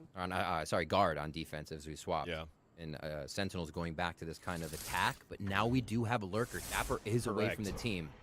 Great observation on that one. Dapper's already looking back on the left side of the pillar. This guy trying won't to catch the rotation as the rest are trying to actually flush net out of position. And look at that. He gets pinged by a drone. He's not switching his position. He's just staying in anchored up on the left side pyramid. The owl drone to support him on the top of bridge from Trent. And now this is a stalemate. You're going to have to wait for the next recycle of utility to allow Sentinels to go for a hit. And Saya player's about to walk down. This could be a big kill right now from Dapper. There's the timing there. Potentially. Oh, now he clears it. He's watching it, but Dapper still wins it. Haunt to look up. A push down from Valen. And he wins it on that 4 versus 4. He gets pinged out, but it's still the rest of Sentinels going for that explosive hit now as you have the toxic screen coming up towards A. I wonder how much guard actually think this is a fake. Sentinels didn't do any of that in the first half when they were playing on their attack. And they are going to do a little bit of that. Just scale into A when the wall's up. Take the fights, be behind each other. Give somebody a family photo if they decide to peek. And they are there to back each other up. 1 0-point spots all 4 players. That is going to be the spike down going at least for the Sentinels as they lose Zelsis in the process. But the retakes coming out from the guard. Everybody can look towards the front of the site here for Sentinels. And all of this time we had the toxic screen still available for Valen. So now we go for that retake. And we all fall for the Sentinels. And somehow the guard take the lead on the first map on their permaban being Breeze. Incredible teamwork there. You see how tight-knit both teams are moving right now. They know how each other are going to attack and play. If there's a wide swing, there's more to follow. Everybody's tethered to each other right now. This game is requiring a lot of communication from both teams there. We saw the walls actually go perpendicular there to divide what could be coming from the double door side. For guard, all of them could focus right through the pyramids, and Sentinels was ready and waiting. I would say ready. They were waiting, though, for that first one. Let's see what guard has now for attack. Sentinels onto the defense, setting up their own 2-1-2. And it looks like they will diversify how kind of those were set up. We saw a lot of the times Zelsis with Dapper. Now the initiators have been split. Prowler and a 0 point on elbow. We're putting a lot of information or trying to gather information on the mid front B from Sentinels and stacking players more towards the A site. But the guard are pulling a trick out of Sentinel's hat. Staying towards spawn, playing it passively, waiting for the next utility to come out to try to find information, maybe try to sell the false information that Sentinels could be getting from their utility and look for the late hit.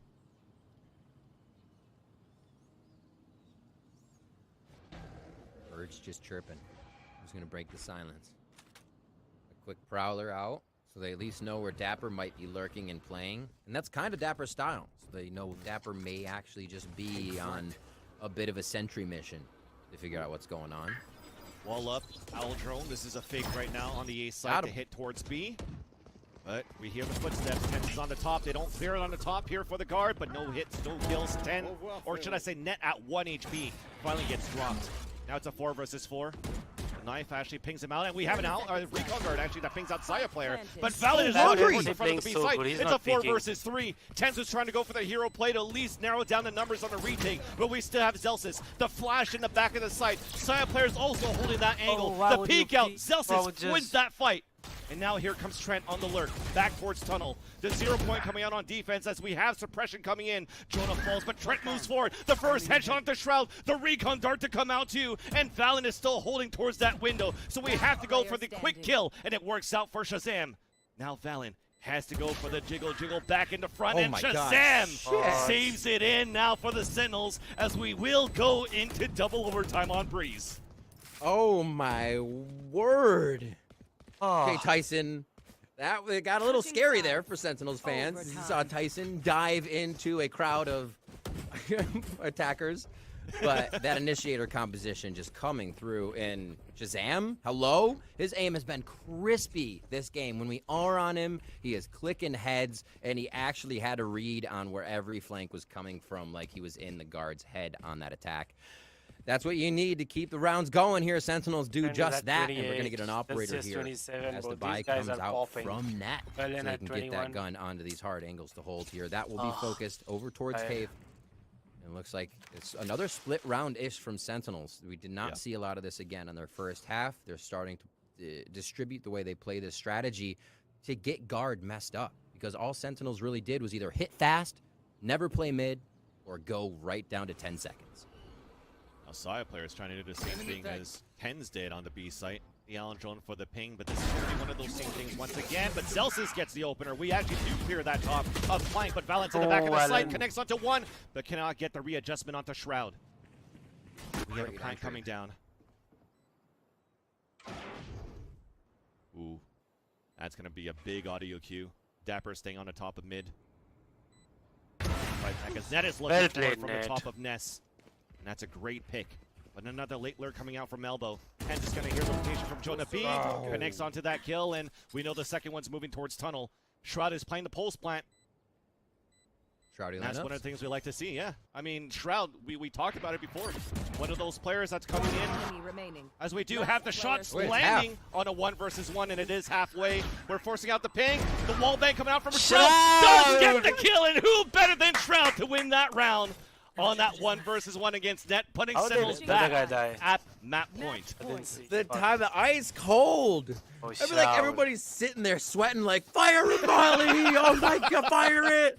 He's like, psh, what do you mean? Not even close. I got this. Years of experience in the attack FPSC, and I got this, boys. But that's one of the things that's cool here, Riv. We talked about Shroud being one of the latest additions, of course, with Zelsis into this roster, and we wanted to know if he actually knew the lineups, if he was going to be able to play Viper. Of course he knew. It's Shroud, bro. In his interview, this guy, he's the god of gaming. The god, bro. Into this role quite well.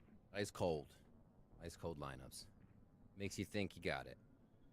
Nice clutch, nice play. It makes you think he got it. Back in their favor you here. Motherfucker, he definitely got it. Breeze. Elbow play gonna come in now from the side of the guard. The spike is still down towards A cave. Yeah. Zed shop. So if they actually decide to go towards A, they can still do that. Wall hasn't been used. As per usual, they would fire it towards A pyramids. So they still have a chance to go either way. At least the spike is on the back of Valen, right? So if Trent dies, then yeah, okay, we have a player pushed up towards A, but this is all bad timing. Bro, what is this caster doing? He almost missed the kill again. Is he fucking dumb or what? But this could still be a rotate back towards the A site. Yes, you'll let them in. Maybe that's going to be the play here for Sentinels, because you just want Zelsis to play the pulse plan and just catch the players off guard, especially after that owl drone. That's the easy kill. One player down. Knife towards the front door. Actually, he missed it. He threw the knife onto the body of Trent. I love it. Well, he was making sure nobody else was to his left. So he hadn't cleared it. So he's like, Shroud. Oh my God, Shroud! He comes out with a 3K. The flawless to end the round. You gotta be kidding me. Oh my word! I literally, I can't even take the amount. Shut up, you guys are annoying. I didn't say that.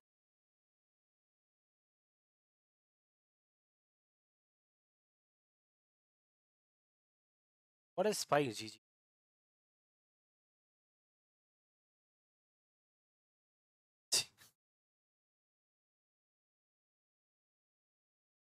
Or not?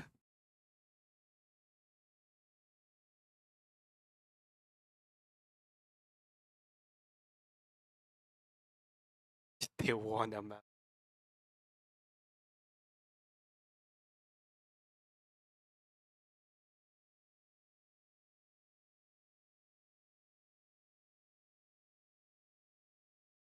Back. Nah, he's playing really. We come back, we have Ascent coming up. Back.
What's the...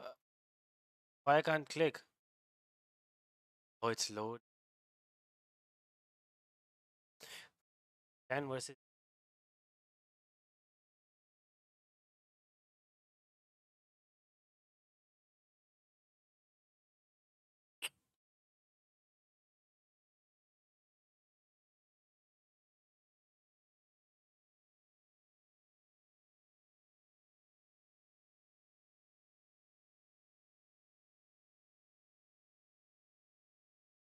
Oh, Cells is verified.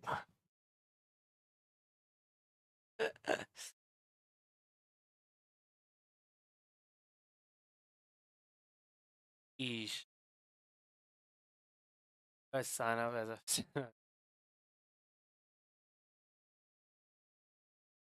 Yeah, well, Celsius is doing everything. Actually doing.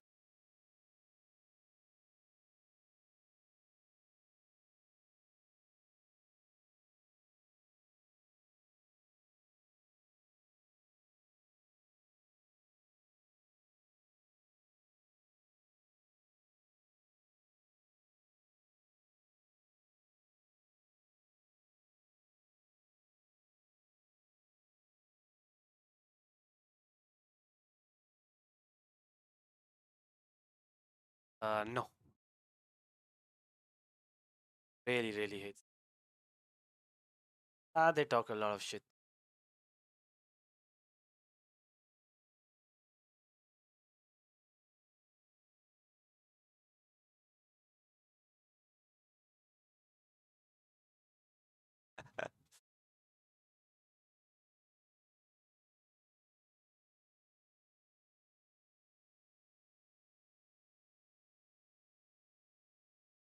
Yeah, true.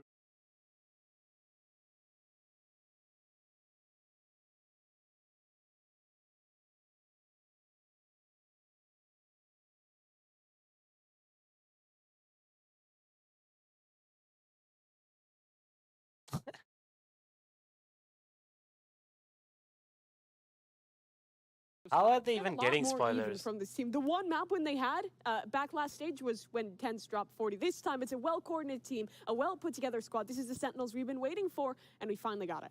One of the things we loved about Sentinels from this first map, though, was the initiator utility. They're finally actually using it the way that it was intended to be used by the game's developers. It felt like in the past it was so clunky, but now Mimi, they're making it work quite well. Yeah, and that's the biggest part of this composition being so well put together. They pull out the triple initiator. Not a lot of teams run that on Breeze. I think it's kind of for a reason because you can get a little bit more value out of other agents, but the way they played this comp was actually really good. Quite a few good rounds here where you're combining a KO flash with the Haunt coming in towards the backlines, with a Silver Dart on top of that. The information and the way they played off of it was very unlike what we've seen previously from Sentinels. This team was very much defined by kind of throwing out utility, using multiple pieces of utility to clear the same angle. This time the coordination was well put together. They implemented this composition really well, and it shut down key players on guard like Saya player. Yeah, and specifically because they had like so many different like pieces of utility, they're able to use KO mollies usually to push guard players into corners where they're like forced to like that backside B.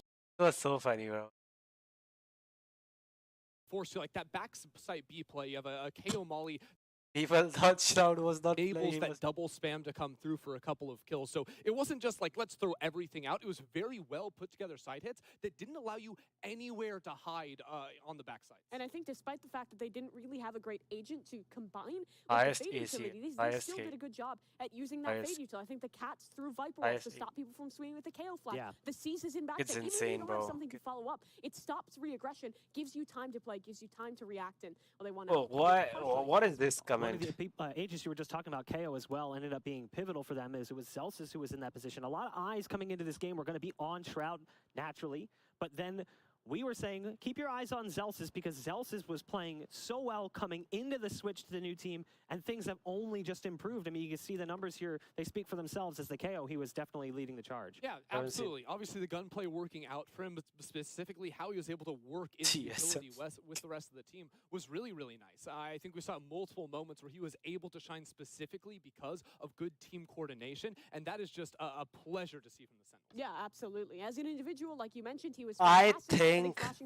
champions would be won by HyperX. Trent had a setup up. He was back to that championship form we expected from stage 1, but Zelsis really stole the show in this one, which you wouldn't really expect when you're looking at a team with Shroud, with TenZ, with all these other amazing individuals. And we speak of Shroud as well. One of the things we really liked from this first map was the Viper utility from both sides. Shroud rocking it on one side, Valen on the other. We saw some interesting walls. I think early on it was a little clunky, but as the game progressed, it got better and better, and you had a few rounds you wanted to look at specifically. Yeah, honestly, it shows both styles of teams on their defensive halves in particular here. And I'm going to start out actually looking at how the Guard played as I lose myself for just a second. So primarily how the Guard like to play compared to Sentinels is to play contact on site and then fall off. And you can see this exactly in how they play the B site with their Viper. Notice, interesting enough, there's no Viper wall at start of round. There's really nothing of note here on the site. You just have Net playing with the chamber for that first contact into main. And as the round plays out, as all these full buy rounds play out for the Guard, they use that Viper wall as retakes. So they don't play these fully committal positions on site. You just have a chamber who can TP and play back site. That'll enable them to have two players in the back site. What is this reactions, bro? Really solid with how they want to play. They can combine utility to try and punish out the team. And then this guy could have killed really both and TP'd away without killing the eye. Well, it is this crazy Viper wall going into the back site here. And as you can sort of see it, what it does is it disables anyone from playing backside really at all. Because if they're going to swing into you, they have to cross through that right there. They're going to take the decay damage, and you're going to have a great line of sight to actually try and hit them as they get back onto the site. So it enables you to get a ton of backside control to threaten a KO flash through that wall as well. It really makes it hard for the Sentinels players to play. As their Viper wall times out, they're getting up, trying to run off the site. Even this mid control for them, they're trying to make work out, ends up getting punished as the Guard can sort of grind through the rest of the round. And as it goes down to the end, Guard are going to end up taking it. That was the normal setup for the Guard, but it changed on their eco rounds where they got pretty clever with their walls. And all these walls, we don't really need to watch the rounds play out. It's all about setting up KO flashes through these. Look at that. KO can flash out and clear so much. If they hear anyone running onto site, they're going to get flashed and shut down pretty easily. Again, we saw a whole lot of different variety with those walls too. Here, this wall down at the bottom of your screen, it allows your KO to push through B main, to flash out towards cannon, and really end up punishing the opposition off of clever flashes with your KO. Even the wall right here as well enables, again, very similar play on that. You compare that to how Sentinels played, it was the same wall every time. No variety really in their setup whatsoever. And it's really cool because similar to the Guard retake walls, it allows you to retake site, but also allows you to fight on site. You can flash through that wall like we were talking about before. It also, because you throw it so deep in spawn, it lets Shroudy run all the way over to that A site and drop down an orb too. So it's all about putting down both pieces of Viper utility so you can fight through the sites and stop your opponents from actually playing the game. Retake for Guard, fight on site for Sentinels, a clear distinction between the two teams' play style. And it was really great ideas that Guard was showing, but I still give credit to Sentinels that they were able to adapt around that really, really well. Using that initiator utility, so often they were fighting through these funky walls with the Fade Cat, with the KO Flash. Well, there was some early moments where Guard was getting the better of that. Sentinels adapted on the fly, and that's something, again, that we were really waiting to see out of them. They did well to adapt to the style that Guard was showing us and to succeed. And we saw in the last two rounds, actually, the team sort of falter. So Guard actually ended up playing a committal position on B site on defense with their Viper, ends up falling. Then they don't have the ability to use the wall to retake, whereas Shroud playing, sort of deep on site, but still fighting on site, taking fights, gets a 3K to finish it out. Exactly what you wanted from them.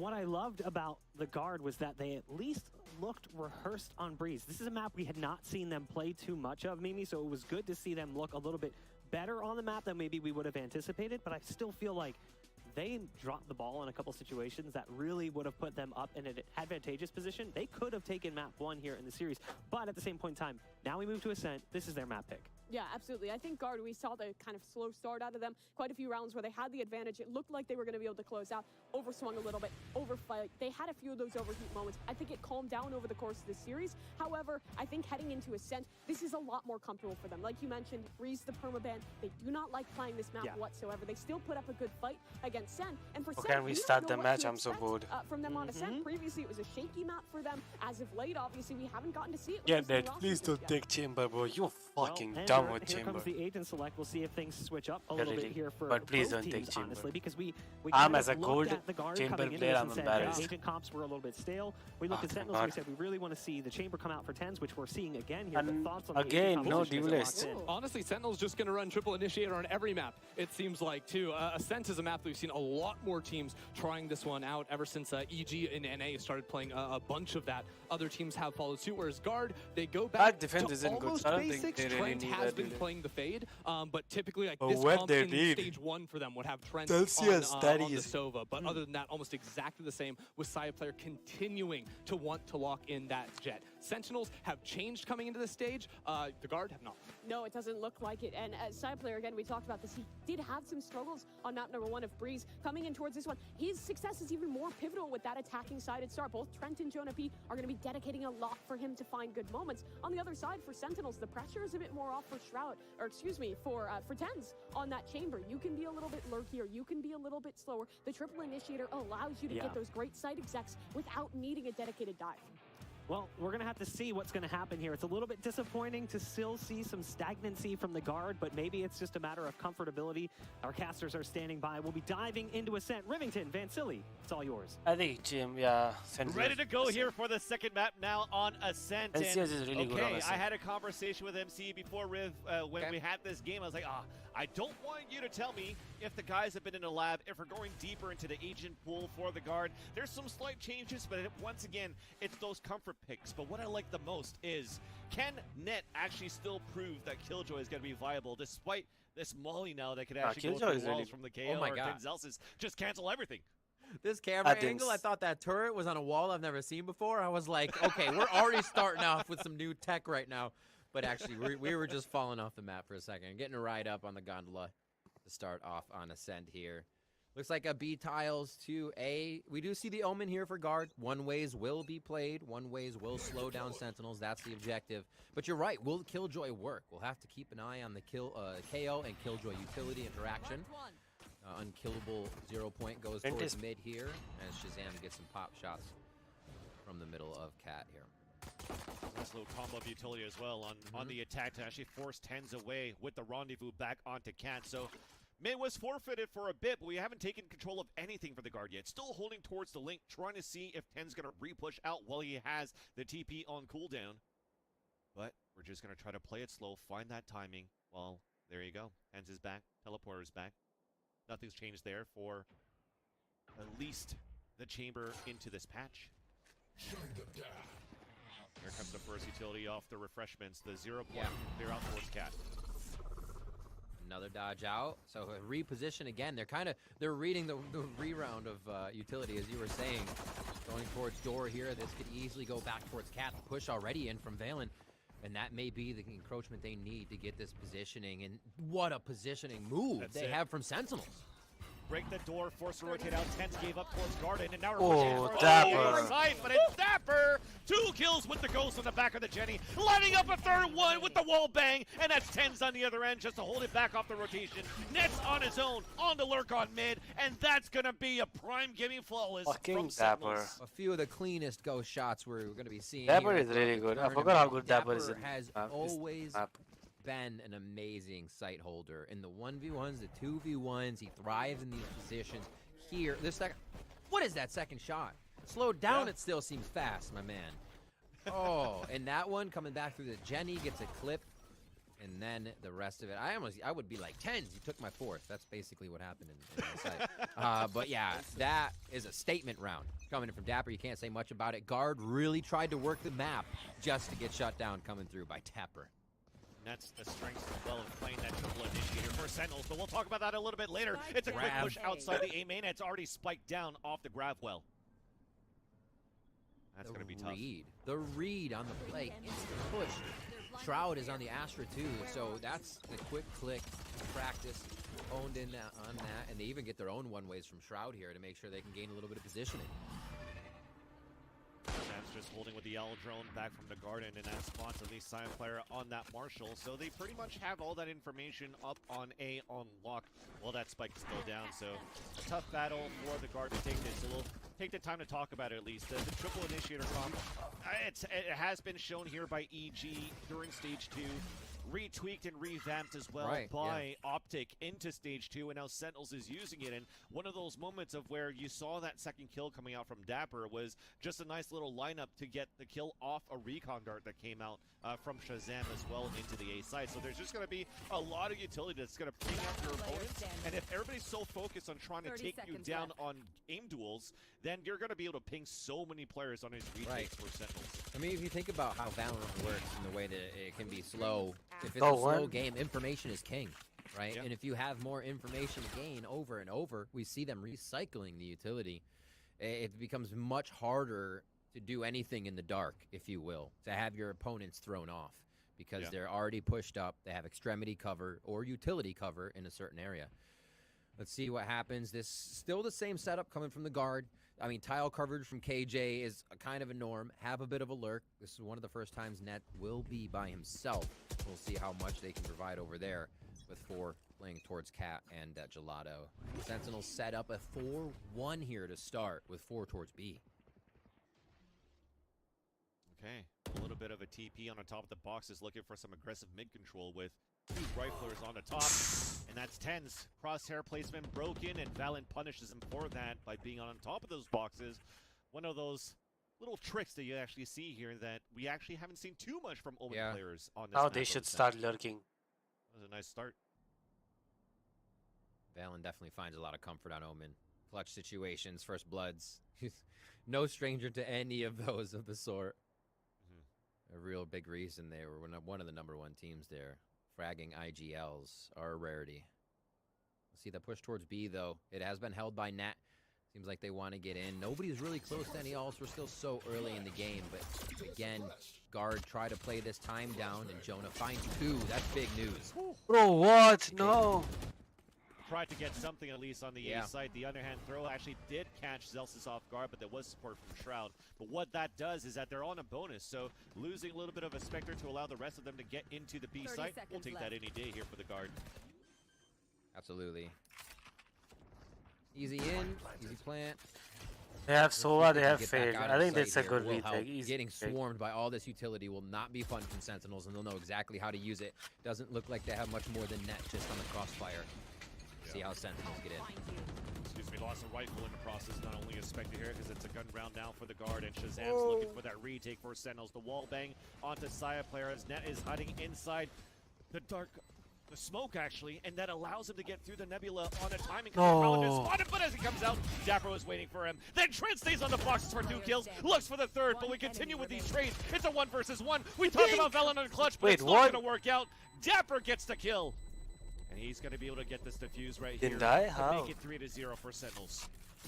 The dink as well. Not even a gun diff, just the placement of the crosshair. What a back and forth. And I said it come into the site, Vansili. Like, that's going to be so hard to hold. All that information ready to be gained by Sentinels. And we saw the first kill was through a wall. Trent doing Trent things at B. Almost a deja vu from him in this situation. But it comes up on Dapper's side, and they're able to get the defuse. Great round by Sentinels. They hold the bonus true, and they put guard back on a low buy. Now, this is some of the things that we see a lot from defender halves as well. From the comps that you get, usually the smoker and the KO playing towards the A side. Xset with BCG and Def do a great job, but they have an Omen instead of an Astra. But we're still using the Astra in full force here with how we're currently placing the stars into A main for Shroud. If it's going to be support with the Gravwell on top of that too for Zelsis. But here comes the execute towards the A site, and that's Shroud holding towards the A main. This is off, of course, a couple of pistols coming in though from the guard, trying to at least get a plant down. That was also the Nightfall coming out from Dapper to get all of that information for Sentinel. So this is going to make things a little bit hard for the guard to get some economy in from a plant. It looks like the owl shot him in the face for a second. There's a few more frags coming in for Sentinels. Oh my word. The guard tried to just pull something out of their pocket there, and it absolutely rolled over. Sentinels with a pretty nice read. Like you said, Dapper on the ultimate to make sure that there isn't really anything to mess with. Make the round not even close. 7-0-8. He's actually been having a great series so far. Fragging out pretty hard and holding his own in situations. If we recall the B round in Breeze where he held back, got 2 frags, which allowed the team to get Nightfall. Just he seems to be in that range where he's not ready to make a mistake today, and he's making the right decisions everywhere. It's really helping Sentinels out. Guard for the timeout, Vance.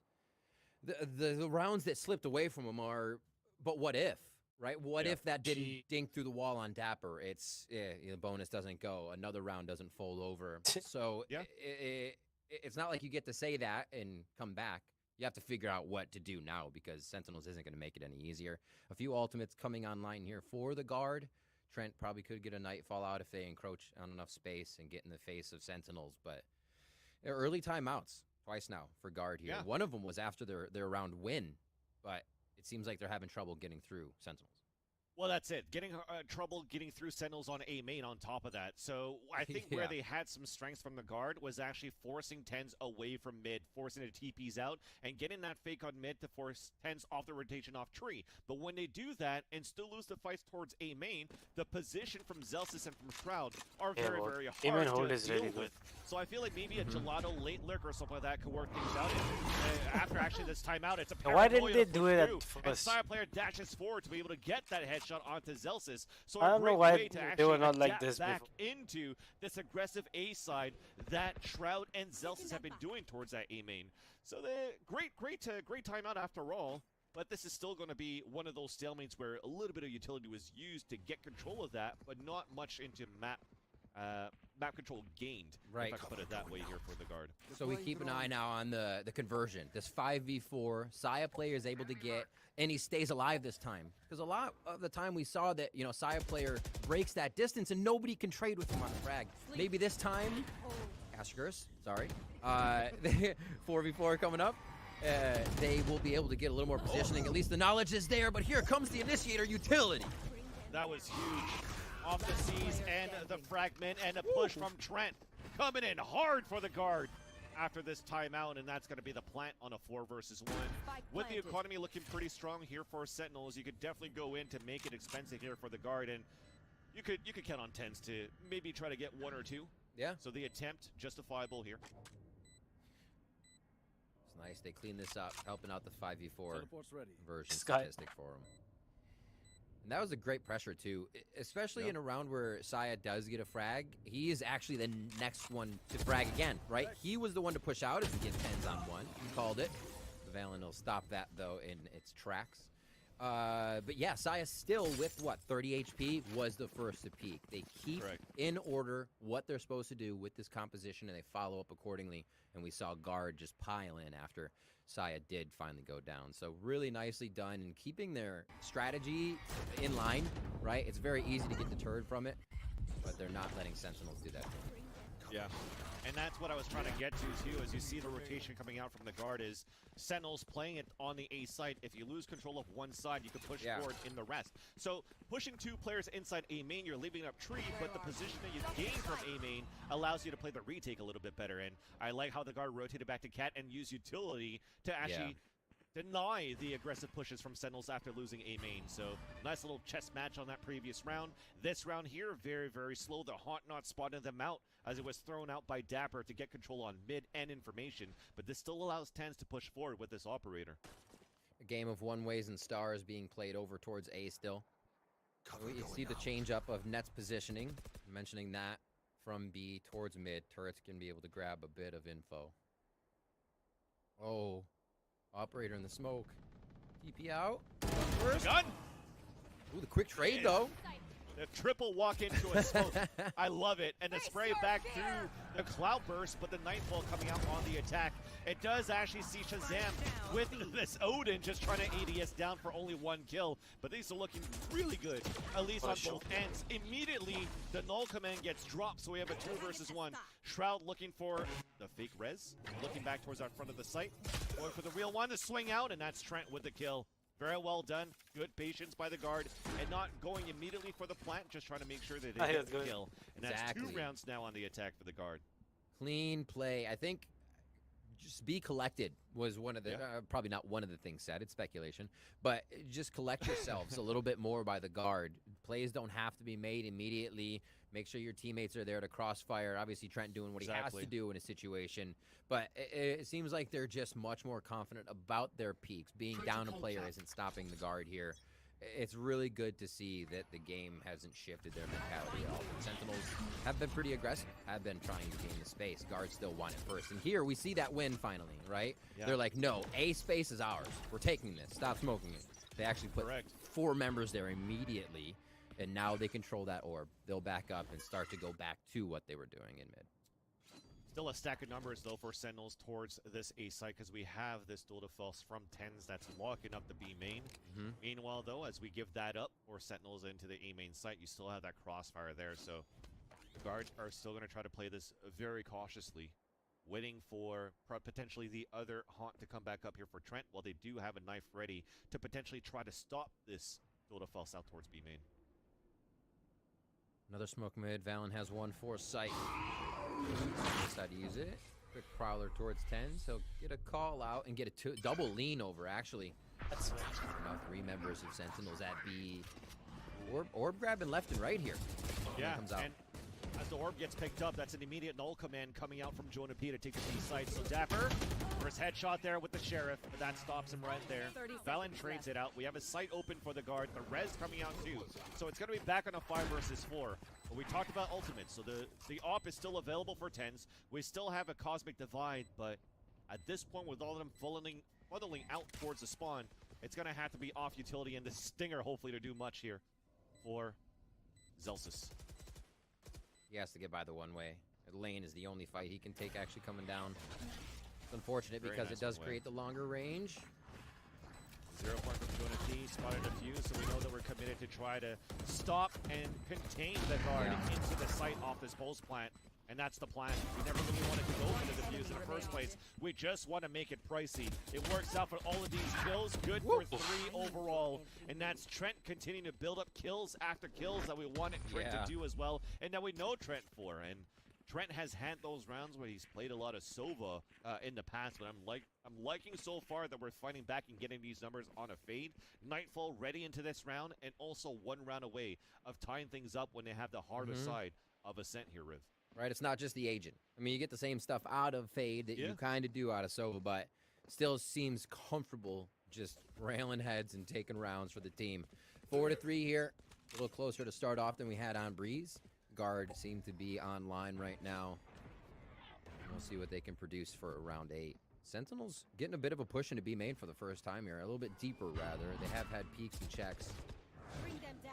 This will be the extremity check that they usually aren't doing. Mid's been left open a lot of the time. 1 round, Guard was able to test that, but they haven't decided if it's going to be another cat. Tree control, Nightfall right away, and a nice little scope too, just to try to take control of Tree for the Guard. But that is going to slow things down at the same time, because that was also a detriment to not allow the Guard to get through. Potentially maybe go for an underhand throw through that smoke, but there was a lot of utility that was thrown back from Sentinels. It's wild. Look at what Sentinels feel comfortable playing. Shroud is not moving. He is ready to play a double spot there, crossfire into sight, but he goes down on a trade. Now they have to consider what they can do. No controller on that side.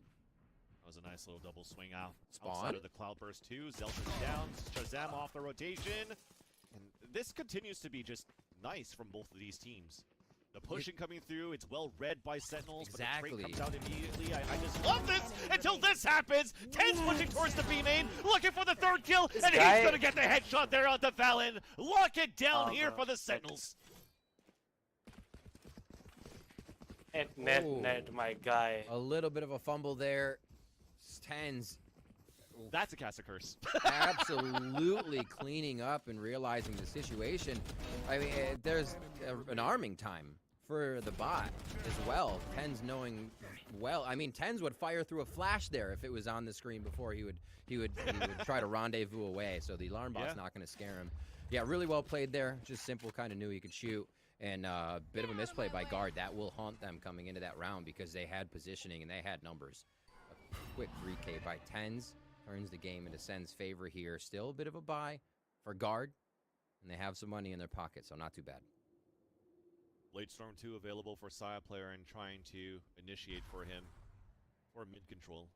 As after the timing of the haunt from Dapper, we've already immediately pushed out and looking for this mid to be split. But once again, it's still TenZ holding the other end with a Vandal in front of B main. Enemy tagged. Drone out. The B main control has been a little bit more apparent here from Sentinel in the last few rounds, but in goes Saya player. Great chaos created by the guard. Yeah, a little bit of a bad placement off the rendezvous points, allowing Trent to get a second kill there onto Shazam. And there's the first, I mean, this is the first lockdown I think that I've seen this half. Coming out here from Trent, and that allows here Elise for the guard to play the pulse plan, and already Sentinel's going to fall back into the A site to save. Nicely done, and this is actually what the guard needs. Even though they have money, a lot of Breeze was plagued with them being just shut down on economy. So if they can build this up, keep the players in, that's much, much better. They don't have to be dropping people. So 5-3 here as we get into round 9. Middle of the map, starting to get pressured a little bit. That was a pretty funky round from the guard. The strategies they're coming out with here, a little bit different. I think it'd be credit to the assistant coach they added, Cupid after Masters, who comes in with kind of unconventional strats, you could say. And that might have been one of the ones that they rolled the dice on. Nicely done. Them pushing through spawn was really able to get the trades. Who does that? They do. Who does and I that? could maybe see Ten's head that rendezvous point there because they had some sort of positioning that maybe market should have been covered by somebody else here from that switch to allow Tens to get the top position to look back towards B main. But again, when you're gonna have to play a timing against Saya players' dashes, it's not gonna be as easy to TP and flick right away for the kill. So understandable that that mistake kind of happened, but that's great for the guard to narrow down that lead that Sentinels has built like they did on Breeze. But once again, we have a close game early. Hunter's Fury to come out, and that pings up to one. That's clean. Pings up a second one, but no kills. Oh, we got 4. Oh, that's a hell of a lot of damage right there.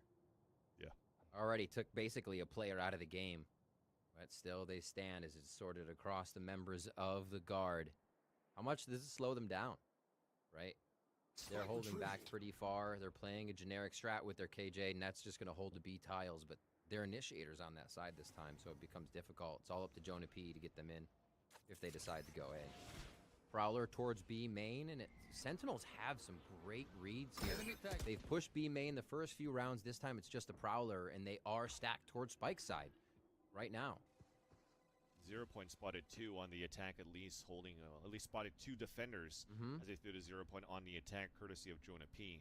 But it's still going to be the guard looking to push back towards the A main. Potentially be a Nebula or a Gravwell. It's going to be a Nebula instead. Paranoid doesn't hit him, so Shroud has open season into the back of hell, but unfortunately as Saya's dancing inside the Cloudburst, Shroud falls. Now though we answer back, Tens with the Guardian, the first headshot. Shot darts coming in, Spike down now for the guard on the pulse plant. 2 players playing towards hell as Jonah P falls. Dapper goes for the 180 and another 180 again on the Trent. Now the Nightfall just to secure the deal. The last position, as you see now, the Nanoswarm getting thrown, double of them coming down, but it's still a 3 versus 1. Very difficult for Net to come back across, and as he comes through, that's greeted by Tens with another Guardian. Holding down the A main and also allowing Tens to get the dual pulse in the next. Deja Vu Dapper, same spot, behind Jenny, a quick 3K, instantly smothering the guard. Like you said, rest of it picked up there by Tens and the Guardian. It's so funny that he loves to pick that up, and he'll usually get a frag on each round too. It works. Yeah, it works. I mean, you're a chamber. You could headshot with a headhunter, aim for the head with that gun.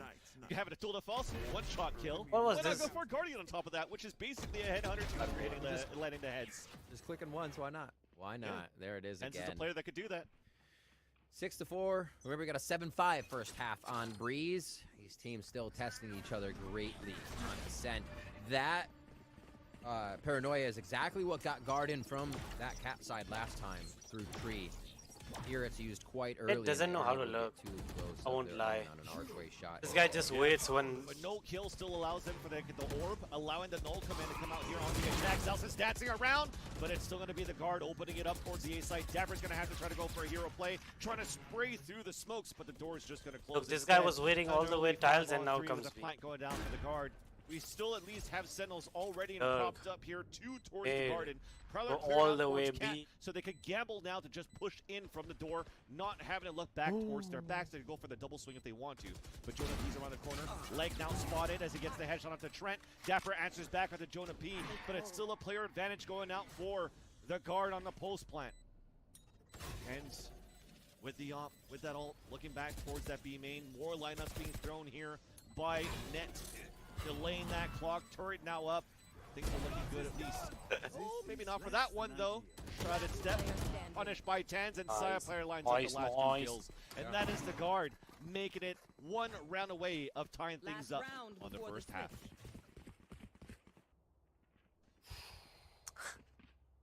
Doing a really great job of being able to pressure into these sites, using that utility to at least get a few frags. Knowing where Shroud has been playing in the site, I think, is helping them at least, or they've stopped smoking as much towards A main. I think we've noticed maybe guard are activating too fast, or just between when Shroud's been able to get into those.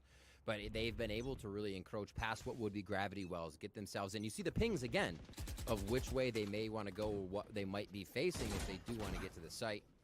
Early defensive 0 point smokes stars on this A spot just to hold down the alt orb. Okay. He did his job. Net was trying to look for that push, fights back for that one, but that forces a nightfall on the attack. Nice paranoia from Valen, but it's still a 1-for-1 on both extremities of that map. But now you hear that null command coming out from the defense, and that is going to be Zelsis just trying to slow things down for a bit. And now Dapper's already on the top. Zelsis looking to push forward. The battle coming in towards Hell. You hear the footsteps from Dapper. Dapper gets picked off by Trent. Zelsa's looking for the overhand flash with a double swing after, but there goes Trent pushing forward, and that's a great kill. What is this game, bro? From the guard, and just like that, we have a repetition of Breeze where we have another game in our hands. Let's take a break and see the continuation after that.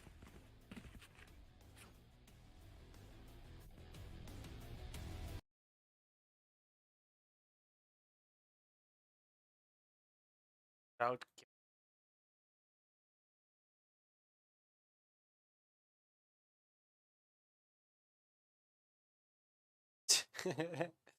That's just Shroud is too taking away how good Shroud is and compared anybody. Nah, bro. Shroud is really. I don't realize Shroud was known to be good at every game.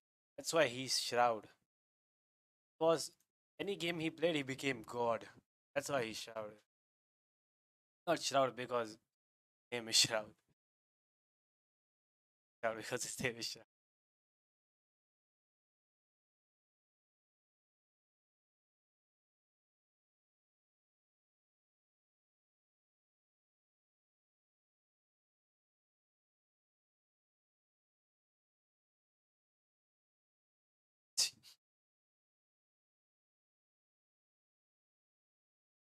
Damn.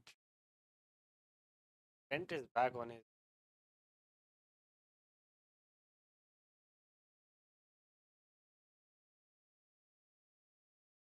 Oh,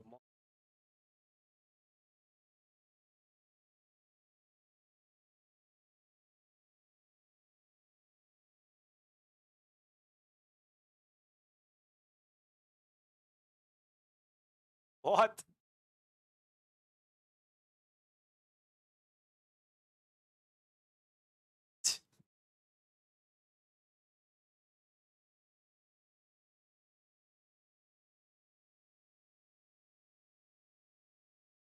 Match though, but I don't think these both of these teams can do. 100,000 viewers are currently watching this game. Hello, Valorant fans, and hopefully you're enjoying this matchup between Sentinels and the Guard, because I, of course, am. We thought, at least at the beginning of both of these maps, that it was just going to be Sentinels running away with their triple initiator comps, but the Guard continue to find a way to fight back after timeouts and great reads coming out from MCE, allowing now the second half just to start on a fresh slate. But it starts aggressive. We have Celsius getting the first blood on the Saya players. They're trying to go for the shark attack into the B-Link. Damn, that was super quick start. Holy moly. Quick backup by the Guard. Say, okay, we need to regroup. Sentinels enjoying what they got right there. No need to push. And this is what they do all the time. We saw this on Breeze. They keep back. They're slow. And Saya player to have as your first one is so big. Set up a 2. He's got a 3-1 right now. And it looks like they're actually going to choose right. Sentinels are going to wait this out a little bit more. Expect a lot of this round to go away and be this little excursion to try and pull out a little bit more util. They want to see at least 1 or 2 members of what agents they'll be facing at these sites right now. Yeah. Oh my god, That's what a a 0 fake point so far. towards Zeus spawn. is almost in the B. Exactly. 0-point recon dart, but there's still going to be that Killjoy utility towards A main. So that's good delay being set up by Net and allowing this rotation to come back. And Sentinel seems like they just want to focus on taking this A site. But it's a double push up on Catwalk, so Net has a lot into his hands right now, hiding inside that Nebula. And as it dissipates, Elise gets the first kill until he's traded off by Zelsis for another kill coming in for Sentinels. In the back of Jenny, Trent fights back with that frenzy. Trent with the frenzy! Somehow onto Tent. Trent And this with is the looking frenzy! again one of those clean retakes on pistol for the guard, as now they take the lead in this game. Of course, it's Trent with the frenzy. Feeling good on their pistols. They're able to keep trading this. Dapper last time says it's ours. So from both maps, 1 pistol each for these teams. They seem to trade pretty evenly when it comes to that. Now we'll get, Marshall's on the next round. I'm just going to keep it long range and safe here. How did he win against? Nice cleanup with the frenzy.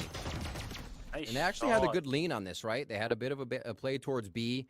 They knew what was happening was basically a fake. They didn't bite on Zelsis showing footsteps or walking towards B, so the guard had really good comms on that. Still winning to make this. sure they were clean. 3 towards A to start this one off as they switch where Net's playing here for round 2. He's at B with all of his utility.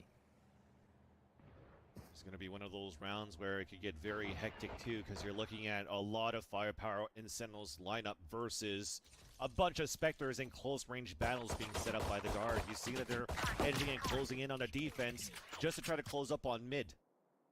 They do spot a little bit of retaliation coming out from the Sentinels out towards Pizza. It's going to stay quiet here, Riv. We're really just trying to punish the guard on mistakes off rotations. Now he made it. Tens is already posted up, unseeable ADSing down somehow. towards the Headhunter to watch towards spawn. See him. He's hungry. It's not jet play anymore. He's got to wait for people to come to him usually. He gets antsy in these situations, but he usually makes the shot. We'll see. It's 0 point over towards Kitchen, or Kitchen Market rather, as they get themselves to safety. Oof. A lot in the back of the site here. This is up to Trent. Net's just on the other side. And it looks like Sentinels want it, but it's so slow down this lane side. Side player is going to start off on 10 like that. 30 seconds left. Looking good for the rest of the guard. Crossfire towards that back of the B side, and there you go. I mean, what a support. at that point, you were hoping that Tens could actually get a pick towards this mid, because you could have a really late rotation back towards the A site. After that TP, trying to work up towards tree. And as of course, as you saw, Riv, when he lost that fight, it was just, okay, let's full commit towards the B side to get a plant down. So great way for the guard to actually go into a bonus round where they still have some really good SMGs and figure out what they could do with this. I mean, Saya player is still deciding if he wants to go with a Marshall or not in this mid hold. Going Vandal. There we go, back to Marshall. Easy Marshall. He's actually had quite a few shots on Breeze on it, so he's feeling comfortable. Keep the money down, maybe get an operator as soon as possible. We saw double operator being a defense on Breeze. Won't see double, but he had trying him. to pull one of these out and play mid in later rounds, as we see with the Marshall here. Yes. Rotator lean coming in from Jonah P. It looks like they'll keep him on well watch. He's just jumping in the back of spawn right now. And Sentinels continue now to keep this composition spread. Much different than the triple initiator we saw them play on Breeze. This always has now one of the initiators on Lurk. This time it's going to be Shazam and his Saya player, his tempting fate here. Just to give an idea for Trent to get a frag.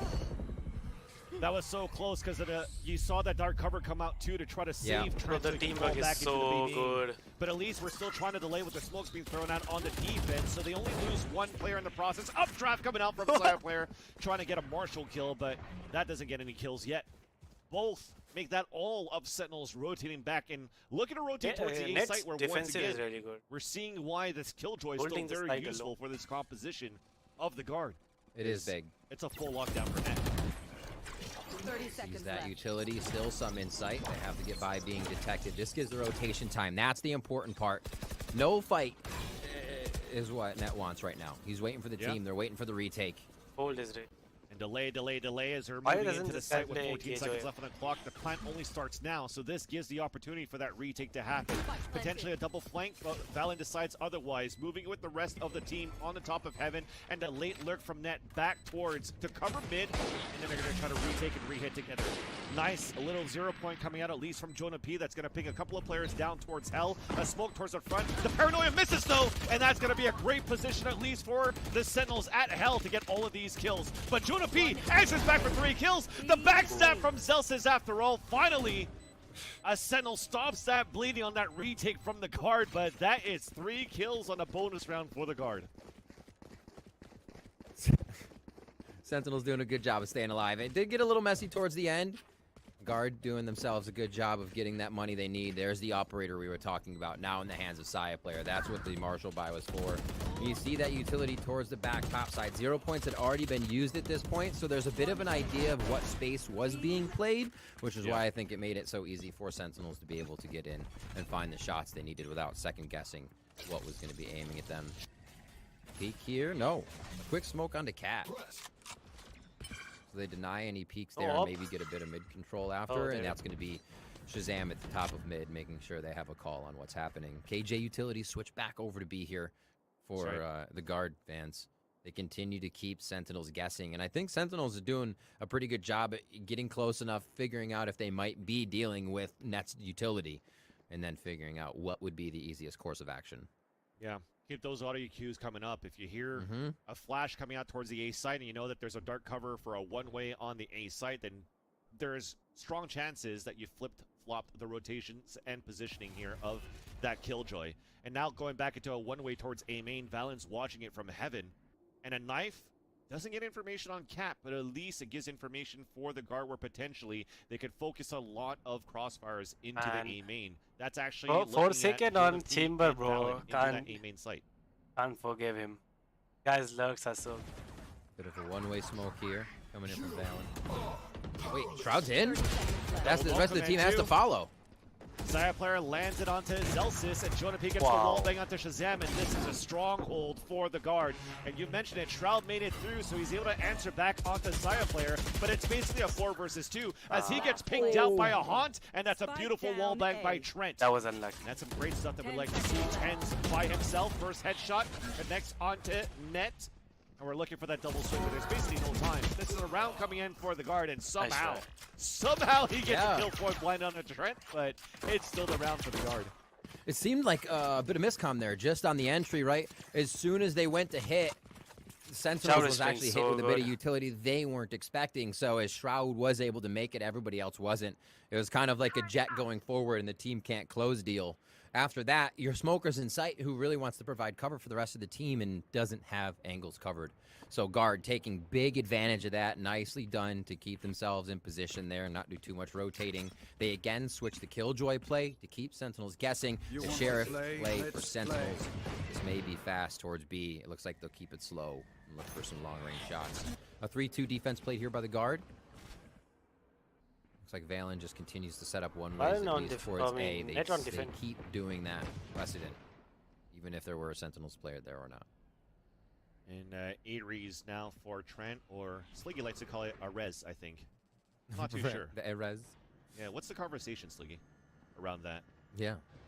Question. That said, though, this is an eco coming out for Sentinels, just trying to see and try to get information at least for the defense, but I just wanted to get back to that before. That ping that we saw from the Haunt out from Trent to get that wallbang kill onto Shroud before is one of the things that I like to see, because Trent was also kind of known to do these Aldron wallbangs too, so I like to do this on a different agent as well. Being the fake, he was waiting as much value on this agent as he would on Sova.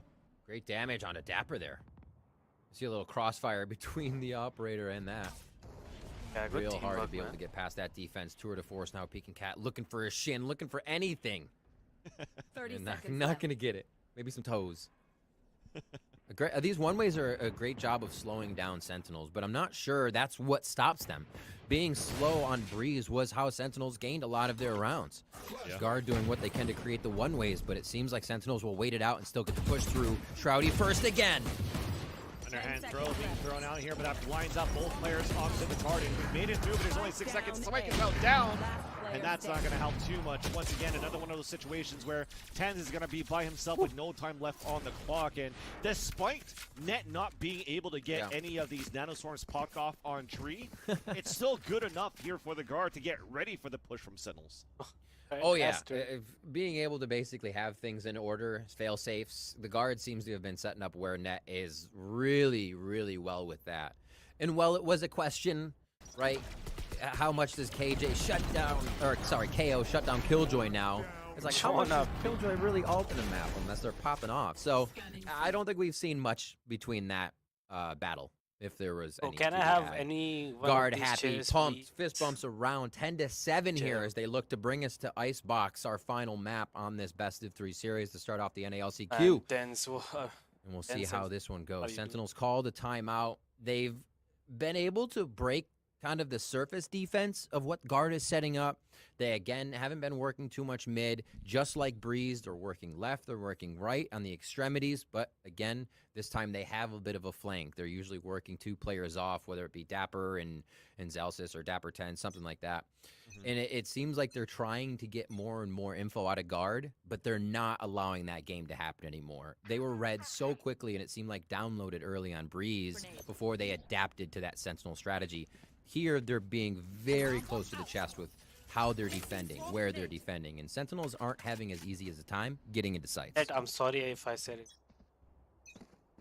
Now the storyline, at least now for the guard, is that they're actually able to get a lot of value out of these 5 versus 4s, getting the first blood and converting them into wins. It was quite low going into stage 2, and now currently looking to be at top of like the 70s, 80%.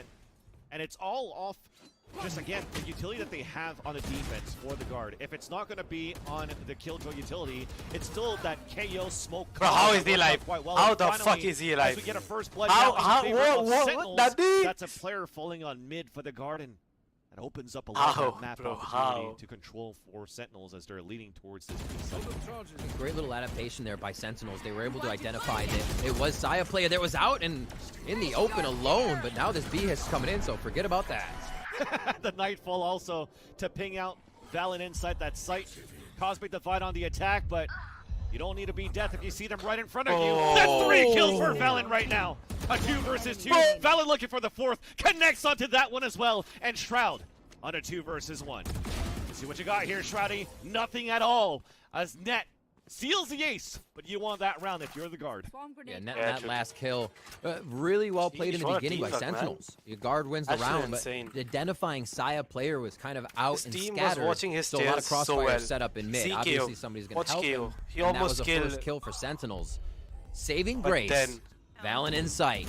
Holy crap. 4K coming up real quick. Able to completely shut down the 5v4 conversion that Sentinels was looking for, and that's exactly the round that guard wants to put up, having this type of lead on Sentinels. Puts them back down in the econ, Stinger buy on Sheriff buy. Sentinels are going to have a hard time finding frags here as, again, the guard are playing back in the sights. Tough to get to. Saya player all the way down mid with an operator to start. Hey, extremities don't work. Let's try mid. Nope, Saya's there with a knob. So that's an early 5 versus 4, but a eco for Sentinels trying to get inside the B side for a plant. Trent holding the back of B with an Odin. Saya trying to go for some blind picks through the smoke. But it's still going to be just a great hold with 2 players in the back on top of that. And now as they're forcing from the lockdown, players... What a teamwork, bro. It's greeted by Shorty. It's greeted by Molly. And now the guard are 1 kill away of looking to lock down Ascent to forces to a 3rd map. But it's the off shot that gets a miss. But still Trent comes in with the Odin. We might see this 3rd map in a series, and I wouldn't want it any other way, Riv. Neither would I. Everybody's stepping up that needs to there. Saya player able to come up with a big frag. We saw some from Jonah P there. Both of them, Saya and Jonah, account for 50% of their first duels coming into LCQ for the guard. So you'll always see them popping off, and they keep true to that. Saya with a big opening frag on that last round to help them bring it to match point. A lot of big plays all around. Valen stepping up too here. Star power showing through in the 2nd map for the guard. And the reason they held the top spot in NA. A glimmer of that being shown to us right now. What happened? Looks like we're going to get a quick pause on this. I'm okay for that pause. We need a breather. We need a breather to also explain or try to show and demonstrate, as finally on the scoreboard, Steven, Trent's at 25 and 11 on this map so far, and I know he's put up some great numbers on the first map as well, being at 28 and 18 in that double overtime. So I just want to tie this in onto that 4K that Valen had before here, Riv, because that's one of those moments where after that 4K, you saw from the players' reaction that they just stood up and started screaming, feeling that heat, feeling the vibes, and it's the good old guard that we had from stage 1 that we didn't see too much during stage 2, and I'm loving this resurgence of the guard, especially against the Sentinels matchup where the last time that these two played against each other, this was like a 13-1 on that second map in the series for the guard, and they just basically thrashed Sentinels in that series. Exactly. It's kind of that nothing can break this vibe feeling you see in them every time you get the cams, every time they're making plays, even if they're down in members, you're like, well, they could still do it. That is coming back a little bit because it was a gusto that was very much lost for them, and kind of Sentinels too, right? The guard we saw playing continuous compositions. They still had a few that they played since March, which would easily be downloaded by other teams. While those compositions might work, you can't really make them work of a team. How exactly are these how people still getting? So, guard will call a timeout after this, using their time efficiently to make sure they can solidify this last round. Probably holding a few alts unless they know they'll necessarily secure it, so they can have a fail-safe for the rounds to come. But looking to close it out here. That operator, again, has been such a pivotal point for the guard to convert rounds, whether it be on Breeze in our first map or here on Ascent. I'm not sure what that means. Guard going very frequently. Right back into it. Couple of ults, as you mentioned before here, Null Command and Nightfall available for the retakes. If they want to try to figure out how they want to cycle through this utility and the ultimates for the guard. Saya player with an operator also has Blade Storm, but it's going to be Sentinels taking the first step, pushing aggressively towards Tree. That forces out the Null Command from Jonah B, who does get a nice kill onto 10, who is fully blinded towards Tree. A swing out from Wine that doesn't amass for a kill, so we're trying to fight back. We're clawing back here for Sentinels. They're at a player disadvantage, but all split up across the map. But here comes the Hunter's Fury on the attack, allowing this push forward from Dapper, but it's not even needed. Shazam gets a double kill with the Hunter's Fury. A player advantage going back into the Sentinels, but Dapper lurks in to make it a 3 versus 1. Now Saya player with this operator and the Blade Storm available if he wants to. Just trying to see if it could catch one off guard as the plant only comes in now. Planted. I'm joking. I love Saya. This is tough. I mean, he has that flank being watched. You don't really have to peek that much, and just because of like 5 simple seconds that went down off that spike, you now see Saya player opting to save his weapon. I was going to be pretty amazed if he actually tried to go for that. He was walking forward with confidence. Only W keys to be pressed, but he did find the S key. Turns himself around, and he heads back towards B. Saving the operator. Blade Storm is there as well. So if he gets himself into a tight situation, he can make this work. I don't know. They're not going to go hunting.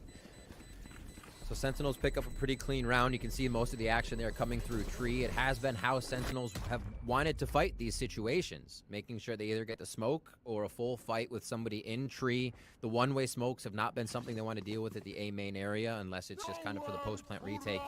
But again, here you see the push through right up the gut with Hunter's Fury, and it makes it so hard to defend this position. And Shazam knows that, especially this late in the round with how Sentinels, again, try to read the rotations. Timing was there. Yeah, and even Dapper eating one pulse off his teammate's Hunter's Fury to break the timing off the rotation back from Trent with that Odin. So this is some very nice scaling from Sentinels going into understanding where the positioning was from the guard in that mid-round. This round, though, as we had that timeout previously from the guard. We couldn't close it out, but thankfully we still have a lot of utility and economy, rather, and a Nightfall still available. Saya player trying to go through the smoke, dashes away, couldn't get the kill, and pulls out a Blade Storm. But mid-control, under slight control as Trent plays the off angle. First kill onto Zelsis. Updraft coming out in 10, swings out with the Vandal running gun to make it a 4-on versus 4. The smoke there just denying the angle those two wanted to use to actually have a crossfire. 10's approaching it perfectly to get his frag. Now in the 4v4, it looks like they will start to pressure a bit towards that left side, and this is one of the only times we've seen Sentinels try to work towards mid. Taking down Trent's going to be a huge one because he has been so pivotal in being able to shut down these site takes. B is going to be the idea as Shroud prepares the stars. That's no Nightfall for the retake too, so you're hoping that those daggers are going to refresh from Saya player with him landing as many shots of the Bladestorm as he can, because he's going to be by himself in the site. The Paranoia is already wasted by Fallon in the back. First op shot connects, but it gets traded out instantly by Shroud. And that's a plant coming down now for Sentinels, and we're still far away from the rotate for the guard. Gonna be a pretty far rotate from Jonah P. Looks like they'll hold on the exits here, at least for now. Jonah P's movement super slow towards towers. That's the only way I would think that. But no, they're going to be entering the site. Valen at least wants these frags. Jonah's going to have to move a little bit faster if they really want to use all the utility correctly. You're happy that TenZ is still alive, because that forced Jonah P to break that trademark. So he has to give his position away. It's a 2 versus 1. Both players from Sentinels holding in the back of the site. A switch of weapons and also a switch in terms of decisions, not trying to go for that 2 versus 1, and we're saving our gun into the next. We're gonna try to fight again. They had to win this. As I talk about ultimates that are still available, let's keep an eye out on that Nightfall from Trent. See if he can use it. Nice job by Sentinels there, encroaching, getting onto the site, but making sure that they're doing it without really having to take fights, right? And if they do, there's multiple members to answer onto that fight. We saw as soon as Sayatip player took a shot, he was shot. That's why he was tagged and couldn't get out of that situation, right? He had already dashed backwards from what we saw in mid. So it actually is incredible that they were able to find him again in one of their first engages to be able to take that operator out. Sentinels are doing a really good job of feeling out the map. They're going to probably meet a little bit of defense here coming out of B main. Guard for the first time trying to get a hold of their own extremities, and different one-ways being thrown now towards A. It's like the Prowler just gets shot out here, and Trent is aware that it's going to be Dapper on the other side. Command. Broken early. This is a fake right now for Zelsis. He's just unloading right now as they're moving back up towards tree. Haunt now spotting net towards that mid on that garden. And Zelsis, as he runs away, still gets a kill onto Jonah P. This is a great start now for Sentinels to get back into the A site. As they tried to cross over before, they're always stopped by this garden. At least we're able to get into the site this time for Sentinels, and it might be another one of those situations where we might have to save here. Sire player breaking at least the trademark out towards B main. Going back towards spawn. Saves. Vansili. I mean, you have a 5-round cushion, Riv. I honestly start to get flashbacks of how Sentinels were able to basically start to control the game when on their game point for their opponents. How they started to change their play style. That it looked like, why didn't they bring this out before? And again, they have this method where they're basically getting in, and one player of the guard is down, and the guard is saving. Right? It's literally surgical for these last few rounds where the guard can't use the operator, can't use a few ultimates. How is use this guy Trent. changing Let's figure out, skins? let's watch that Nightfall. Can't get that usage in still because of how Sentinels is playing, guarding themselves, and prepping the defense as they're moving forward too. A 5v4 goes stale on that one, but goes in favor of Sentinels, bring it within 2. Game point still for the guard. They're right there to tip this one over and get us into Icebox. Oof. This is getting very, very interesting, definitely, in this matchup. And this is not, as you mentioned here, Riv, one of the first times that we see Sentinels being able to play comeback games. As you were talking about, hey, the good old Sentinels is like, oh yeah, this brings me flashbacks of Sentinels versus 100 Thieves, and probably flashbacks from Hiko when you had TenZ get that 3K onto Haven. I know you're watching here, Hiko, and sorry to bring that back to you.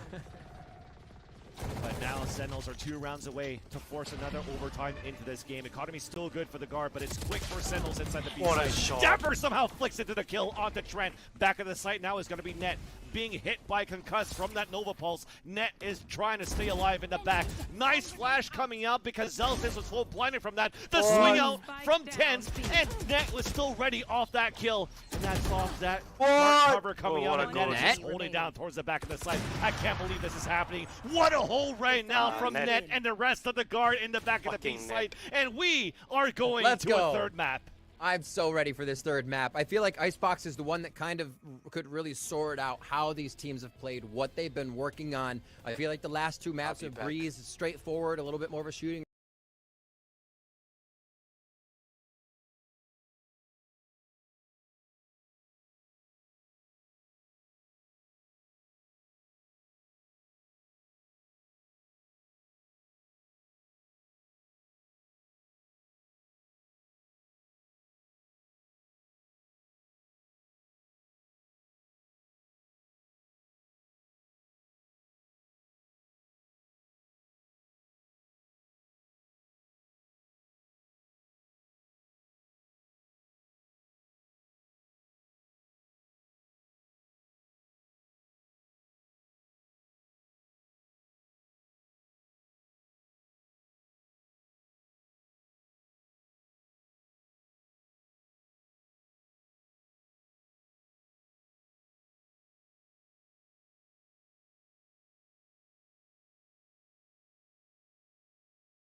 V2, Tens, reposition. He's 1v1 and he spams that! The Red Bull clutch!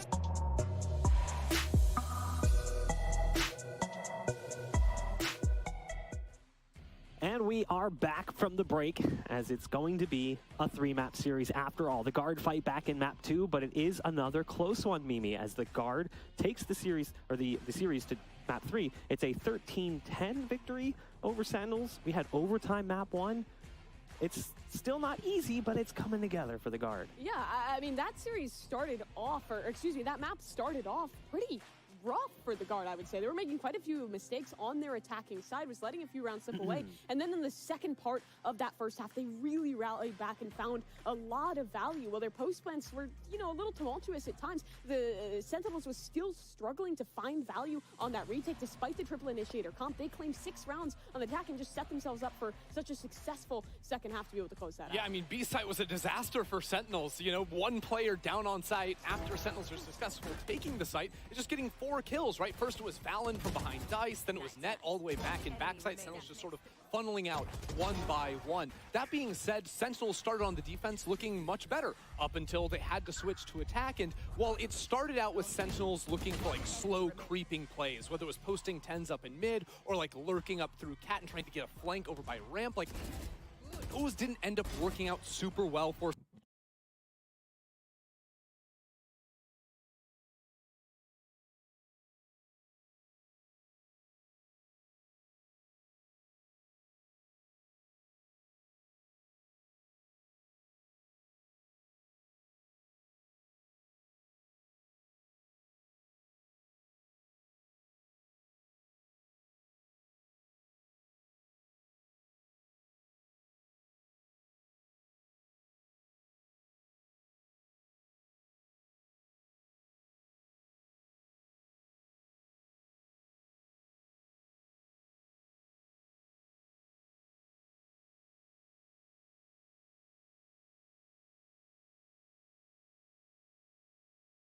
out 6 rounds, and Trent had a huge impact on how they were able to do that. But Saya player on the Jet, still locking in the Jet on Ascent. You pick that primarily for the reason of the smoke dash into sight, whether that's to get on top of Generator towards A or over onto the B side as well. But he wasn't quick spinning to clear those close left and right corners, right? He's a human Sova drone, but 2 different times that I could count, he was not checking that close angle, and the person directly behind him, usually Valen, ended up getting cut down. And that was a big problem for the Guard that I hope they can remedy moving forward. And on top of that, there was still some weird moments on the post plant. We saw some lineups that weren't really connecting. We saw the door being closed on a player that was back towards Catwalk multiple times. But despite some of the issues, the guy that was stepping up was Trent in such a big way across this map. It did kind of feel like a fight of the fades early on, but it was Trent who was coming out on top. I mean, he looked so good for the Guard.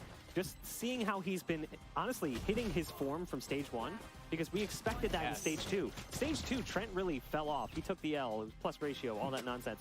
But what the fuck is this guy talking? Shut the fuck up, man. Stage 1 form here, Ender, where we're Shut seeing the him fuck up, you win bitch. rounds single-handedly. You fellow, you try it. You know, this is you go your post lane. Made his name at the start of this year on this map of Ascent, right? This is where all the highlight reels of him getting the wall bangs, the 1v3s, what are 1v4s, these it all came together for him on this map. And again, that fade play, securing late rounds for the Guard, because like you were saying, they got a little sketch at times, but Trent was absolutely on form today and looked really solid on Breeze as well. Yeah, the clutches were fantastic as an individual. Like you can see here, he was popping. He was back to the form where he is taking over the server single-handedly.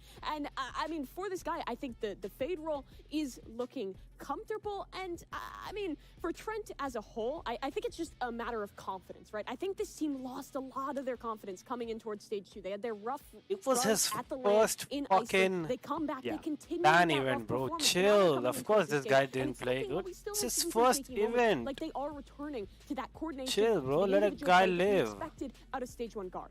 And let's keep in mind too, like, yeah, they lost map 1, but map 1 was their permaban last stage, and it's been their permaban for quite some time. They lost in overtime. Now, sure, you could make the argument that Sentinels is maybe not in perfect form as the team has only recently come together, but still, it's promising to see them even take a map they don't typically play to that distance, even though they lose it. Now, though, we move to map 3. Map 3 is comfortable territory as we're moving to Icebox, and that's something that we've seen the Guard actually play quite well, and it's a map they've picked somewhat regularly in the past. Yeah, it was a map that they started trying, play like the double controllers a few times on, which is an interesting look of how to play that map too. And it's a map that it's one of those where it was like always like this is the map that you're totally fine this playing. chair Jet. can do this. Most comps have both a Jet and a Chamber that you're locking in to take extremity control on defense, take early peaks as well.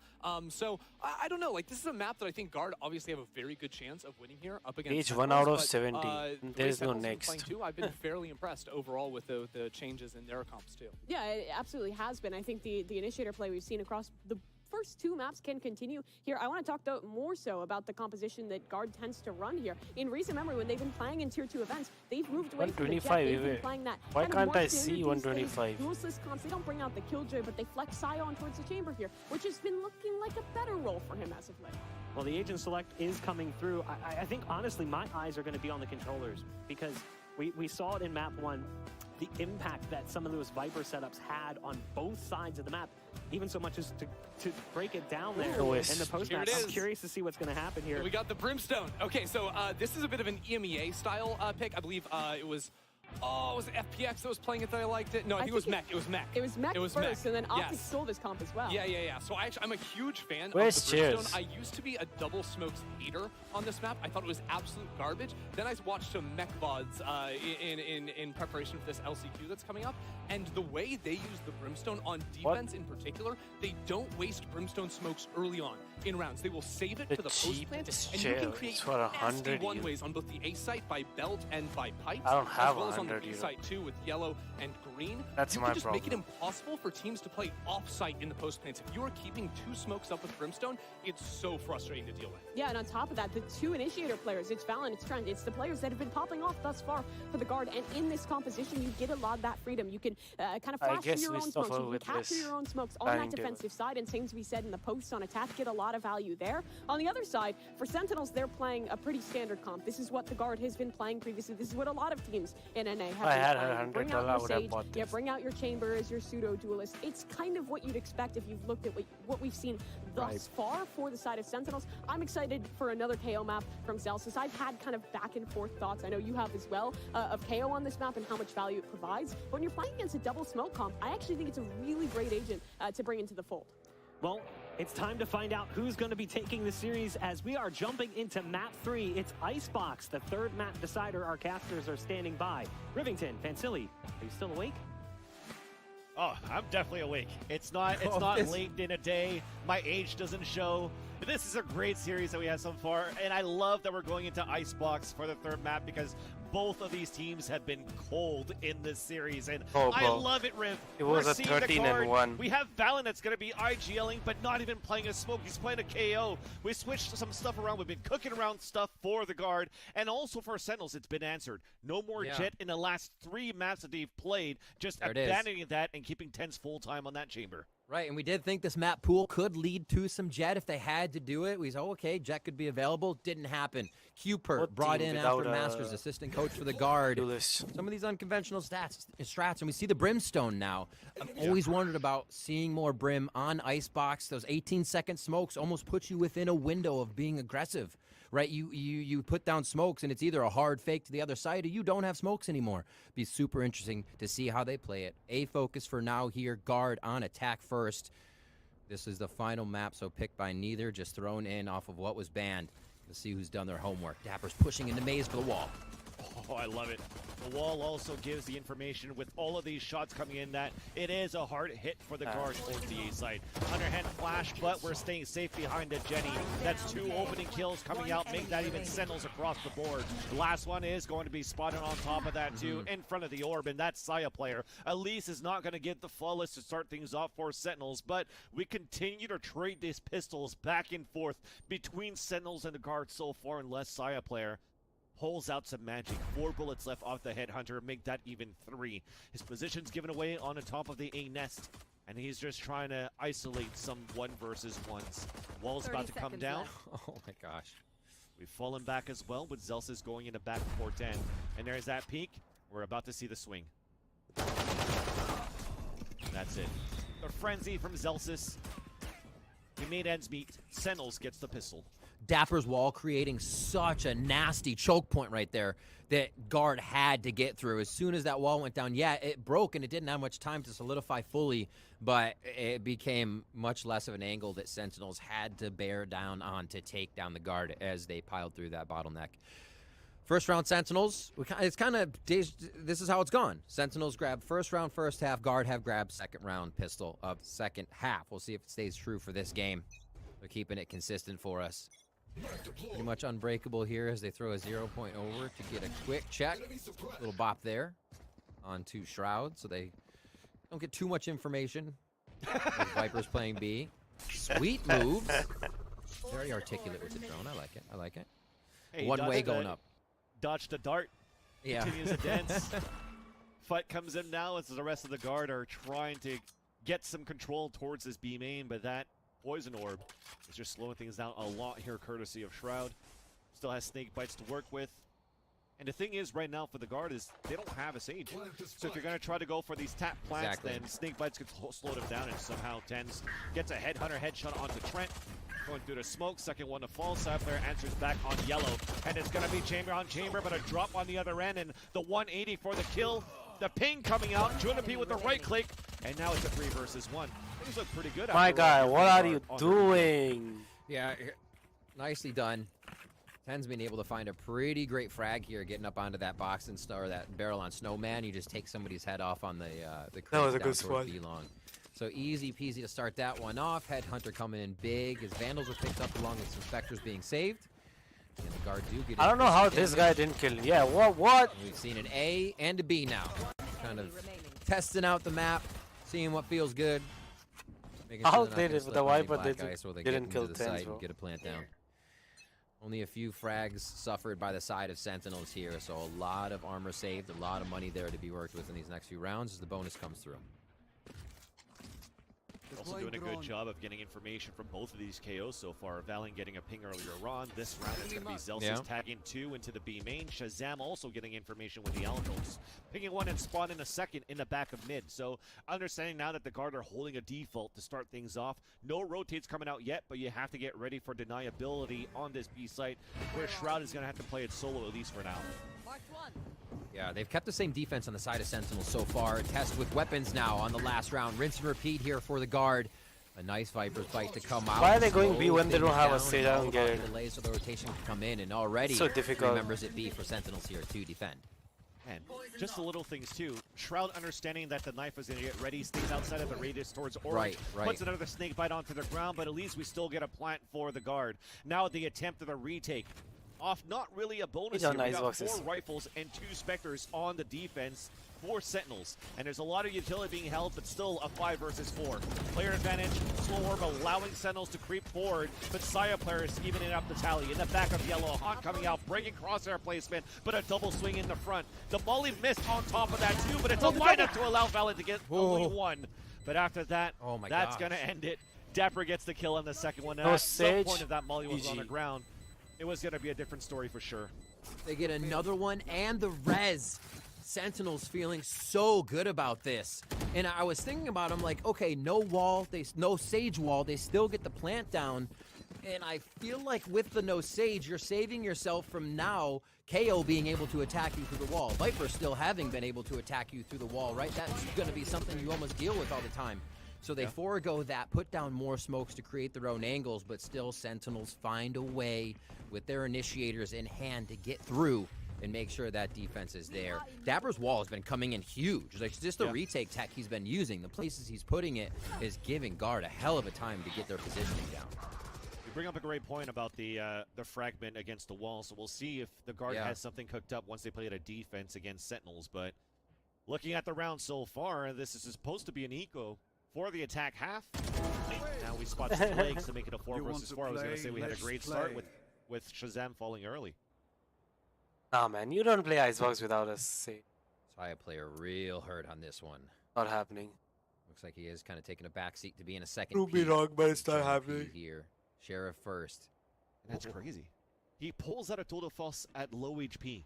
As you just mentioned. So they're really banking on Saya player getting an opener here, and it's an off angle from Tens at yellow. This is hold. It's like a mid-hold, but look, the rendezvous position that TenZ has is so interesting.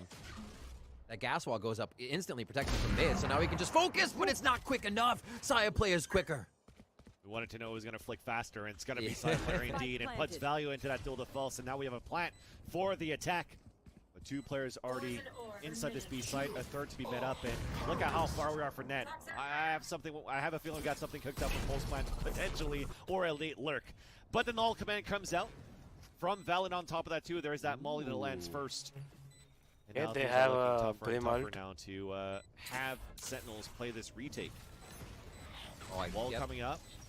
4 block fights. Yeah. Still trying to deny as much as we can. Even an orbital Oh my strike. god.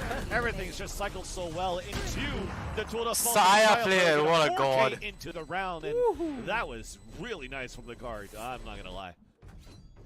What a eco. I What a love this from the guard. We've kind of seen it come online for the last few rounds, the way the smokes are playing out, the way the wall is playing out. The Viper wall so nicely placed. What a As if you flick. get a peek of it again, it goes up into the top area, right? So you're actually blocking off a lot of what people bring Omen to the table for, to get that high smoke, to get the wall down and have coverage. So great Viper wall towards B. They throw it again to keep that consistency there, so Sentinels think B is a possibility.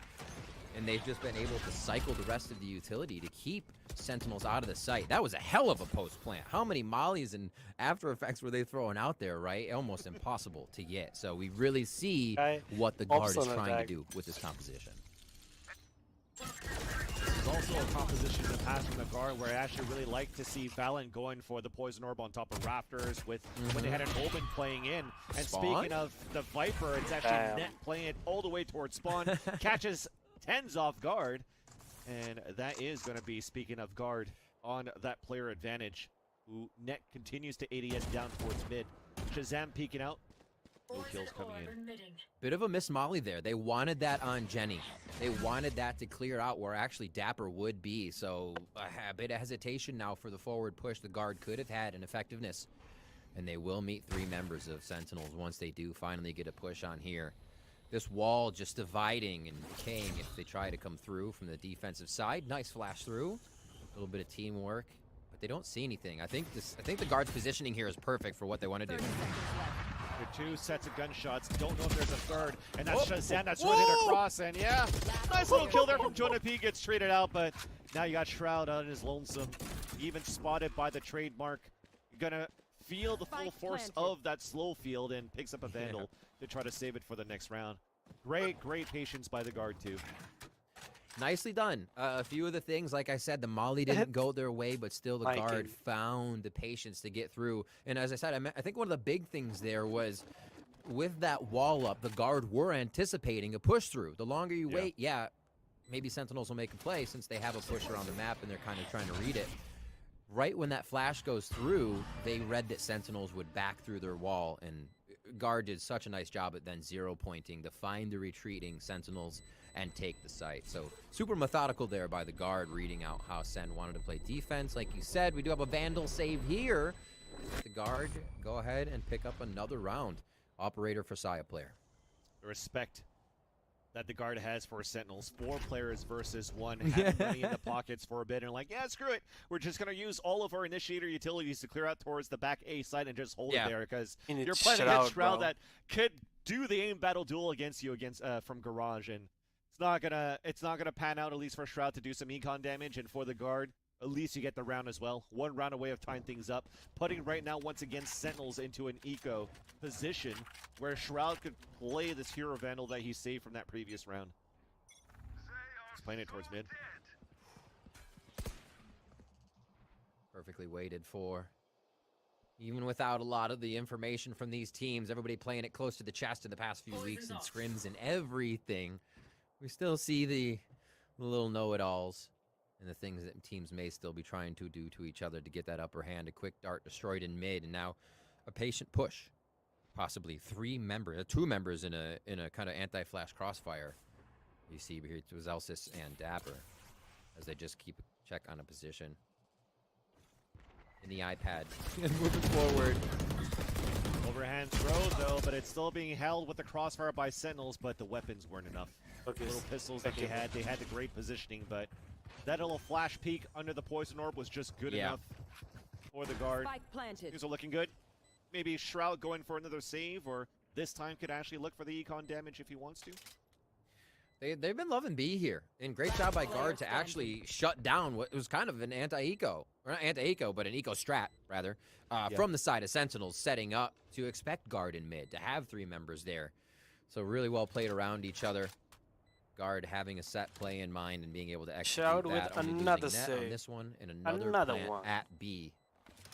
Again, Sentinels fall. Every game has been so close. This has been an incredible series so far. We're going to 3-3 on this one. Top left of your screen will tell you the story of the maps previously.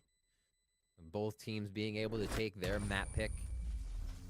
We'll see what Icebox brings us now as we get into round 7 here. Ultimate's about to come online. We're just a few away from being on deck for the side of the guard. Shazam and Zelsis are ready. Null Command ready to shut down a round here.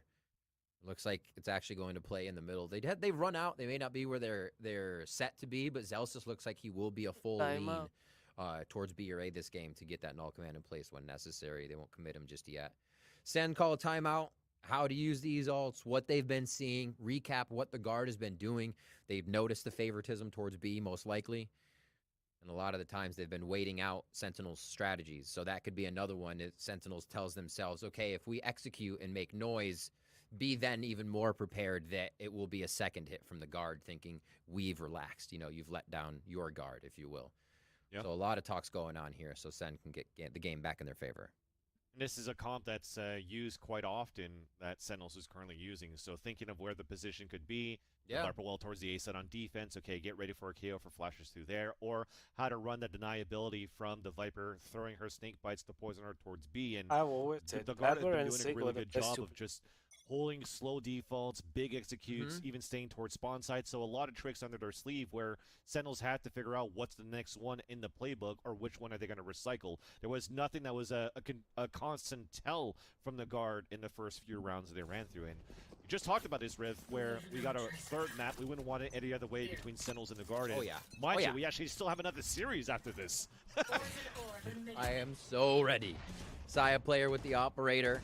He wants to bring out the trouble. His first bloods have been amazing. Last map, 6-1 here. Already has one for himself. In the 8 frags he does have and wants to get some more. Tens actually goes down there to Trent, who's been having a hell of a series for himself, too. Shroud gets delivered. Tens has always been at the right place at the right time, but still gets shut down on the aim duels in the past few rounds at least. And you saw Shroud trying to trade it back, but they both get knocked down. As now everybody's just falling. It's already a minute left on the clock. Yeah, this is a save. An incredibly uncharacteristic round. The push seemed a little disjointed there. The coverage for B long is a little harder to do because you saw Shroud was covering the left side if they came around elbow and then a garage play. So it's hard to cover the 1v1s play out as they do. And actually we see the guard doing really nice at kind of playing solo 1v1 plays, bringing out the star power and not needing each other as they did on Breeze, right? Those Breeze firefights were going in favor of Sentinels. It just took a bit of time for guard to wipe off those cobwebs. Still, the operator is going to be in play. 300 in credits here, and guard has been able to string some rounds together, so it's going to be max buy for Sen, but they will not have time to get a goodbye in this next round. Jonah P is going to end that one on Zelsis. 4-3 as the guard pull away by 1.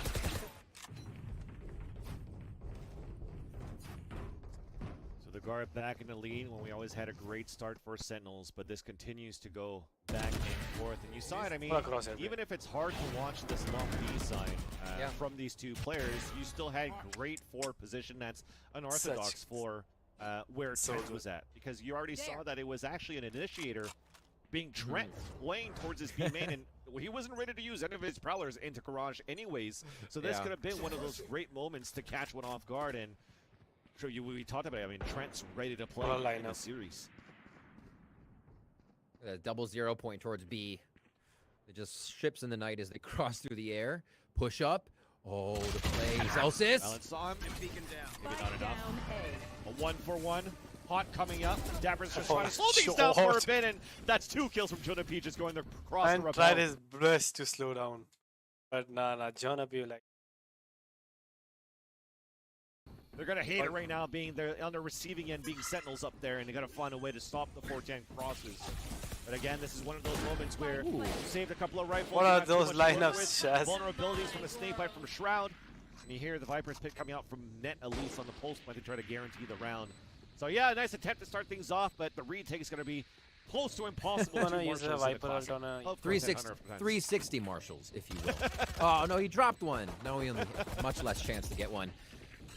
Great round by the guard here to get back in, to smother, to know they had the upper hand in guns. A quick find by Trent there.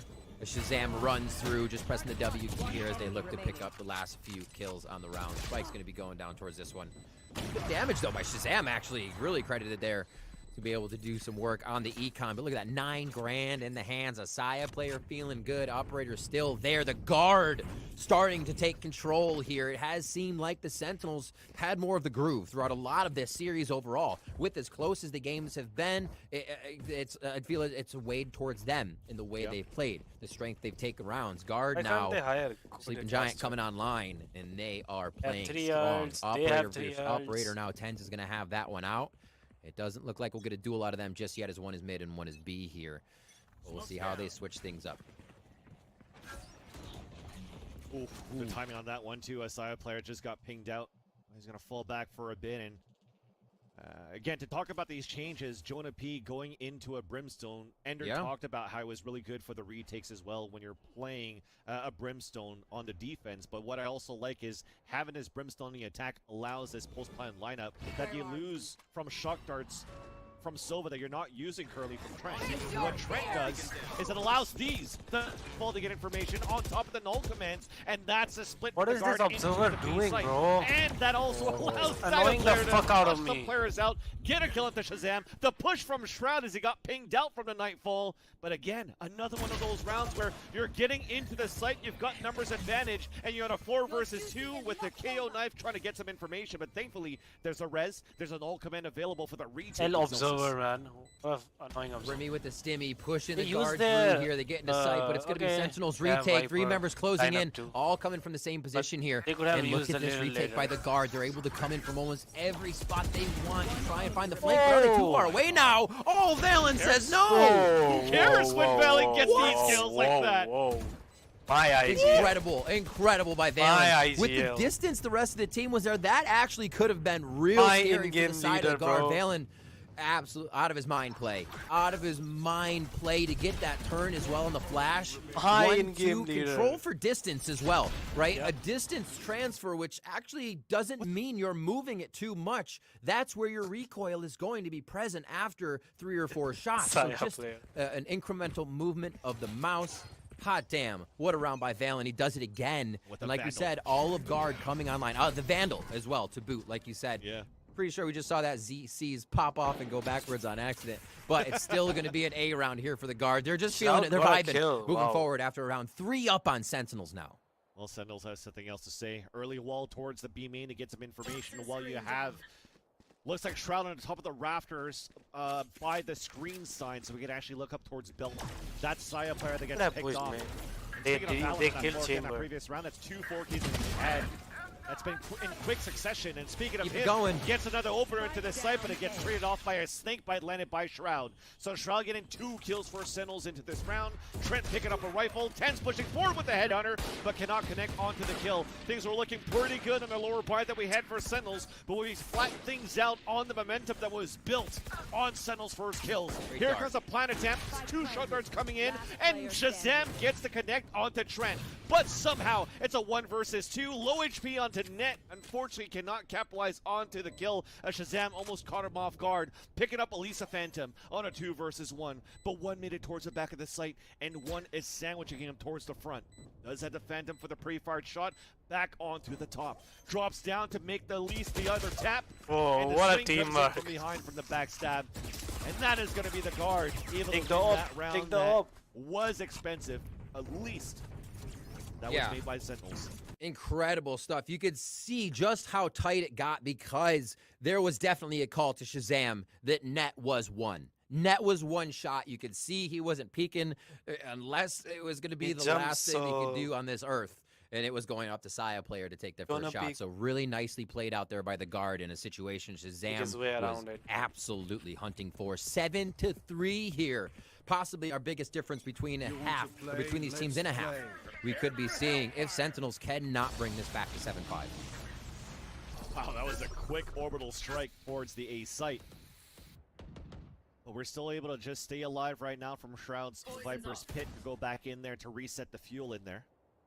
But for the rest of the guard, everything stays slow. After this timeout, you can see it's just, let's try to isolate and get some information. This is off Sage walls from Dapper on the B site. We didn't really have too much of a Sage Viper combo on either sides of the maps, right? Usually when you're seeing a little bit of information, the slow orbs could help to slow things down here on the attack. But guard, they have full control right now every time that they're running these defaults.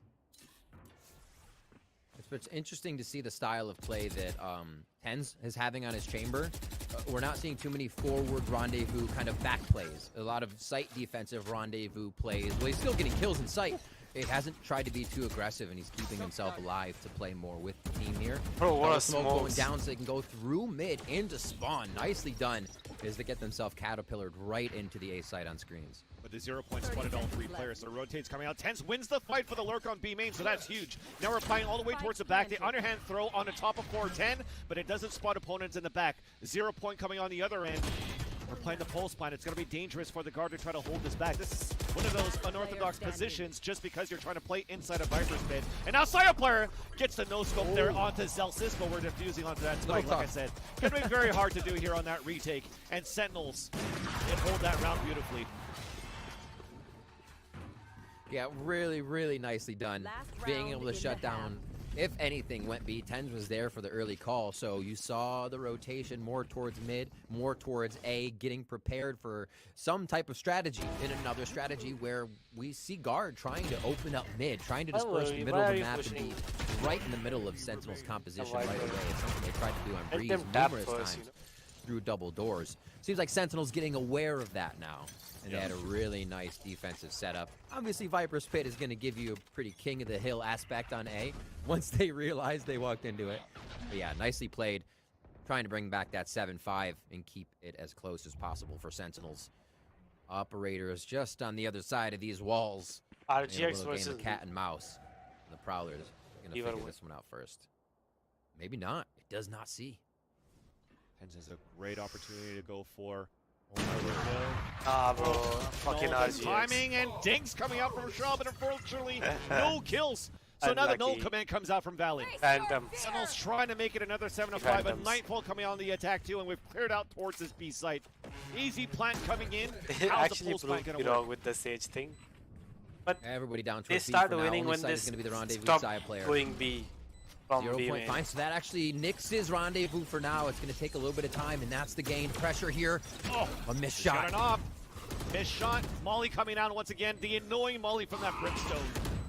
Now that's going to run that clock down. We got to try to push quickly. Dapper comes up with the wall. C's being thrown. Nice little jiggle peek with the headshot to Valen. Now we're sticking onto that spike. Wall. We're peeking up. Dapper saving it so far. We're trying to break the wall. He gets the third kill. Looks for the fourth. We get the defuse there for the Sentinels with the Red Bull clutch. And we're ending it 7-5. Get down, Mr. President. He's verified. You got to save him while he defuses. Holy crap. Literally, the kills before the wall were great, right? Dapper using this wall tech constantly to get the diffusers down, and then as it breaks, he positions to bodyguard. A perfect play there, goes down at the same time. But it's enough. It's enough. They get the defuse. They bring it to 7-5. My God, and it's also enough here from us on the first half. Let's take a quick breather and see the conclusion of this series between the Guard and Sentinels.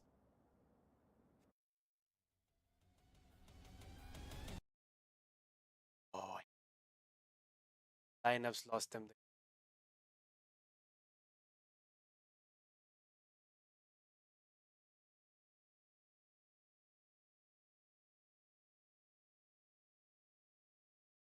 Back to Jeff.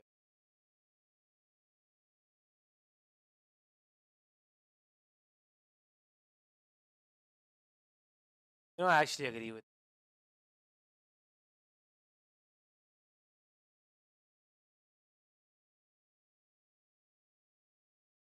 I wouldn't say brain dead, but Then sometimes goes. It never work. Never.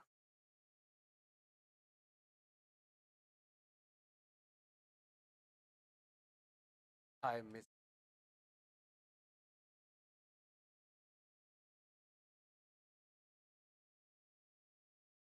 Side okay.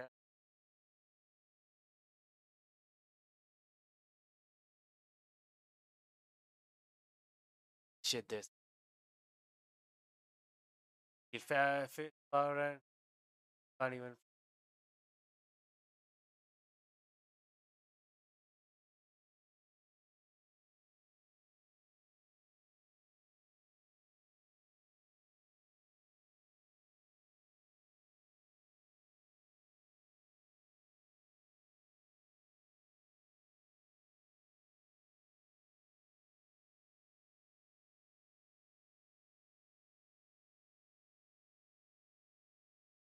Trent is a.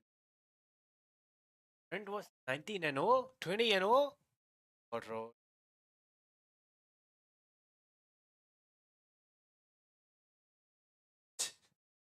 Bro, what is this?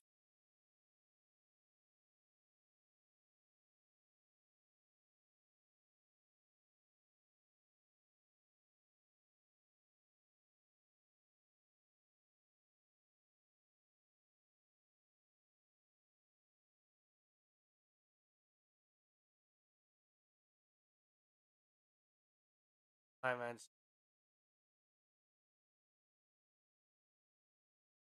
The whole team.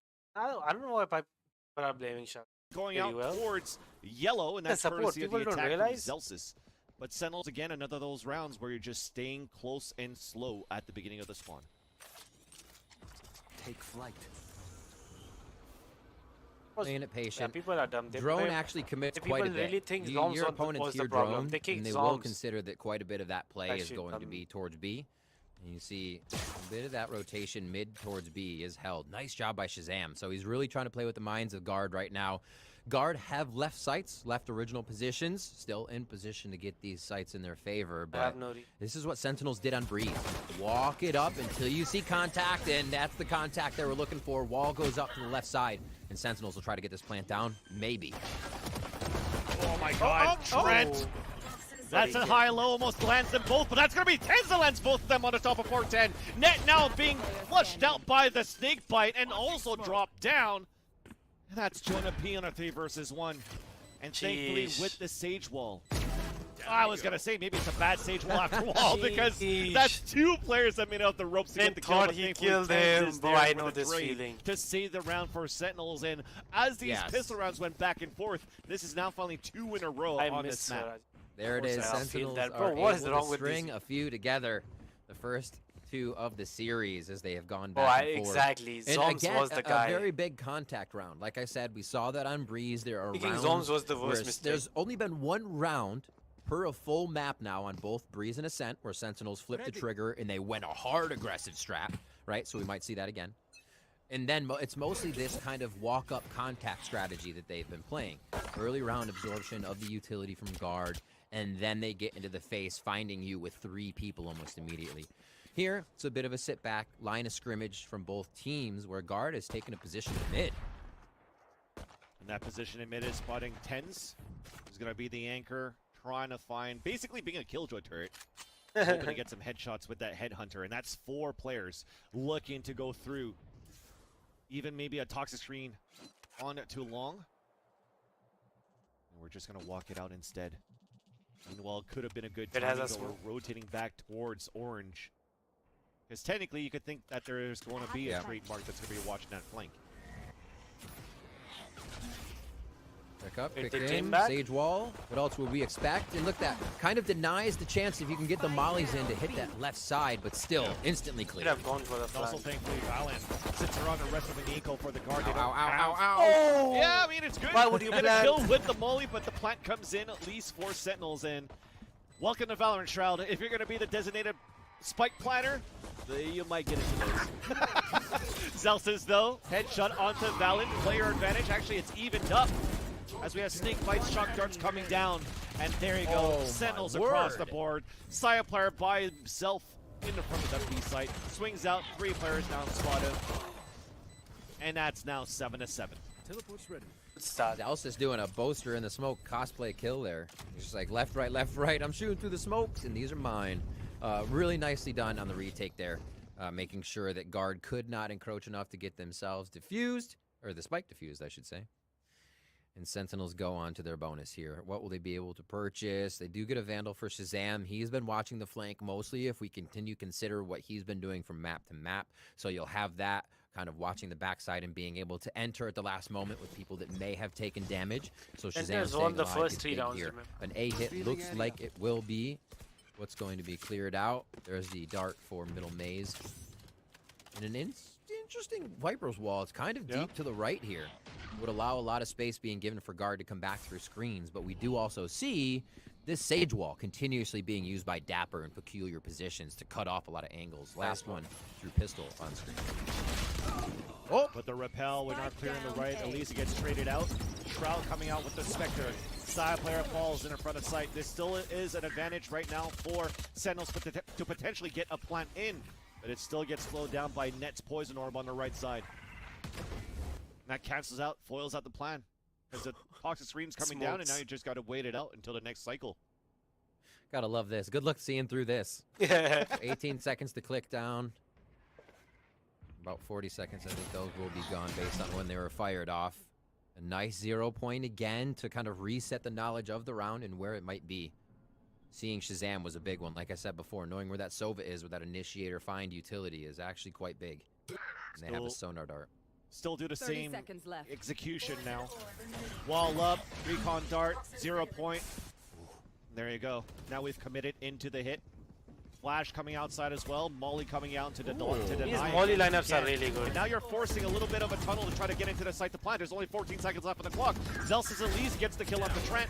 Jonah P pushing forward through the smoke. The third kill then on the Shazam. It goes for the 4K! No way!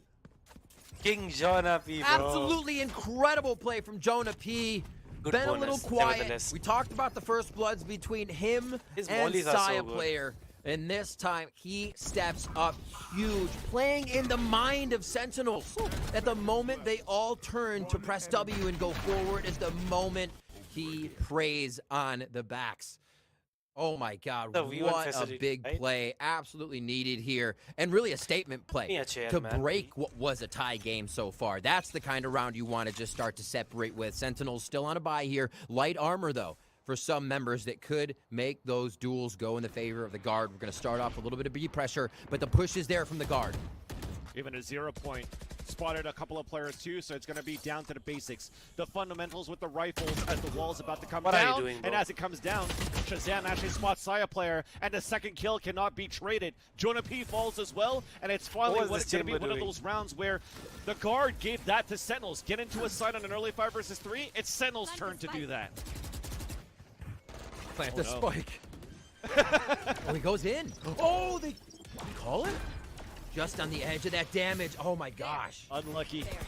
Shroud getting tagged just a little bit. Spike has been planted, and they have to find it instant eyes. That makes it maybe harder to get the diffuser once they're pinched in there. If we can get the defense to step forward. Well, especially after that null command from Zelsis.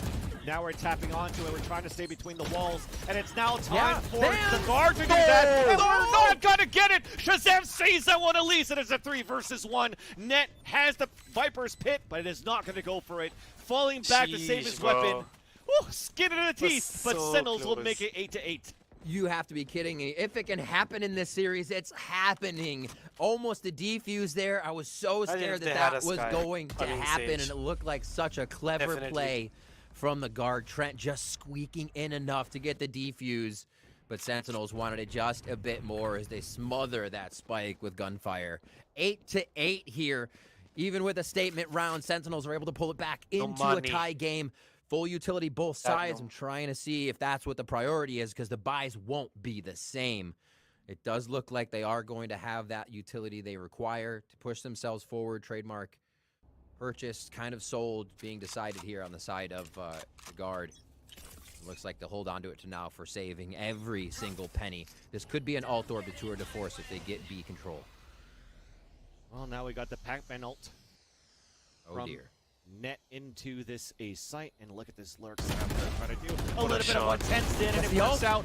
But we already have players on the other end of that wall trying to go for the trades. Well, we don't have shot up with the wall anymore, so things are going to get a little bit more difficult. Nice underhand flash, but it still gets punished here by Shazam, who wasn't affected by the flash on the left side of green. Aldron to look out, and thankfully with Shroud being down, we still have a Sage that's alive. Now Trent is stuck on the top, and here's the flank. Now, nice Jiggle Peek. It's spotted out. Shazam goes for the white swing, and now it's just Trent. Classic in hand. And Dapper. Okay. Nice little dink if he had a better weapon, but Dapper does the same. What is it with Dapper and these sidestep through the wall shots? He did it on the Jenny, on Ascent. Saw some on Breeze. Oh my word. His ability to get that kind of... His ability of crosshair placement. Dead space in the starting of his strafe to shooting is incredible. Like, oh my word. Multiple times. It's really hard to defend against that or play against that, and that's why we see 17 and 12 Sage. I said it in the previous maps. Sentinels have always played it unconventional. It doesn't have to be just the duelist going in. It was sick, right? It was Dapper as the duelist going in. They still do it. They find a way to make this comp flow, to use utility for each other, and to keep it in game. 9-8 here as they take the lead from the Guard. Still super close on our final map.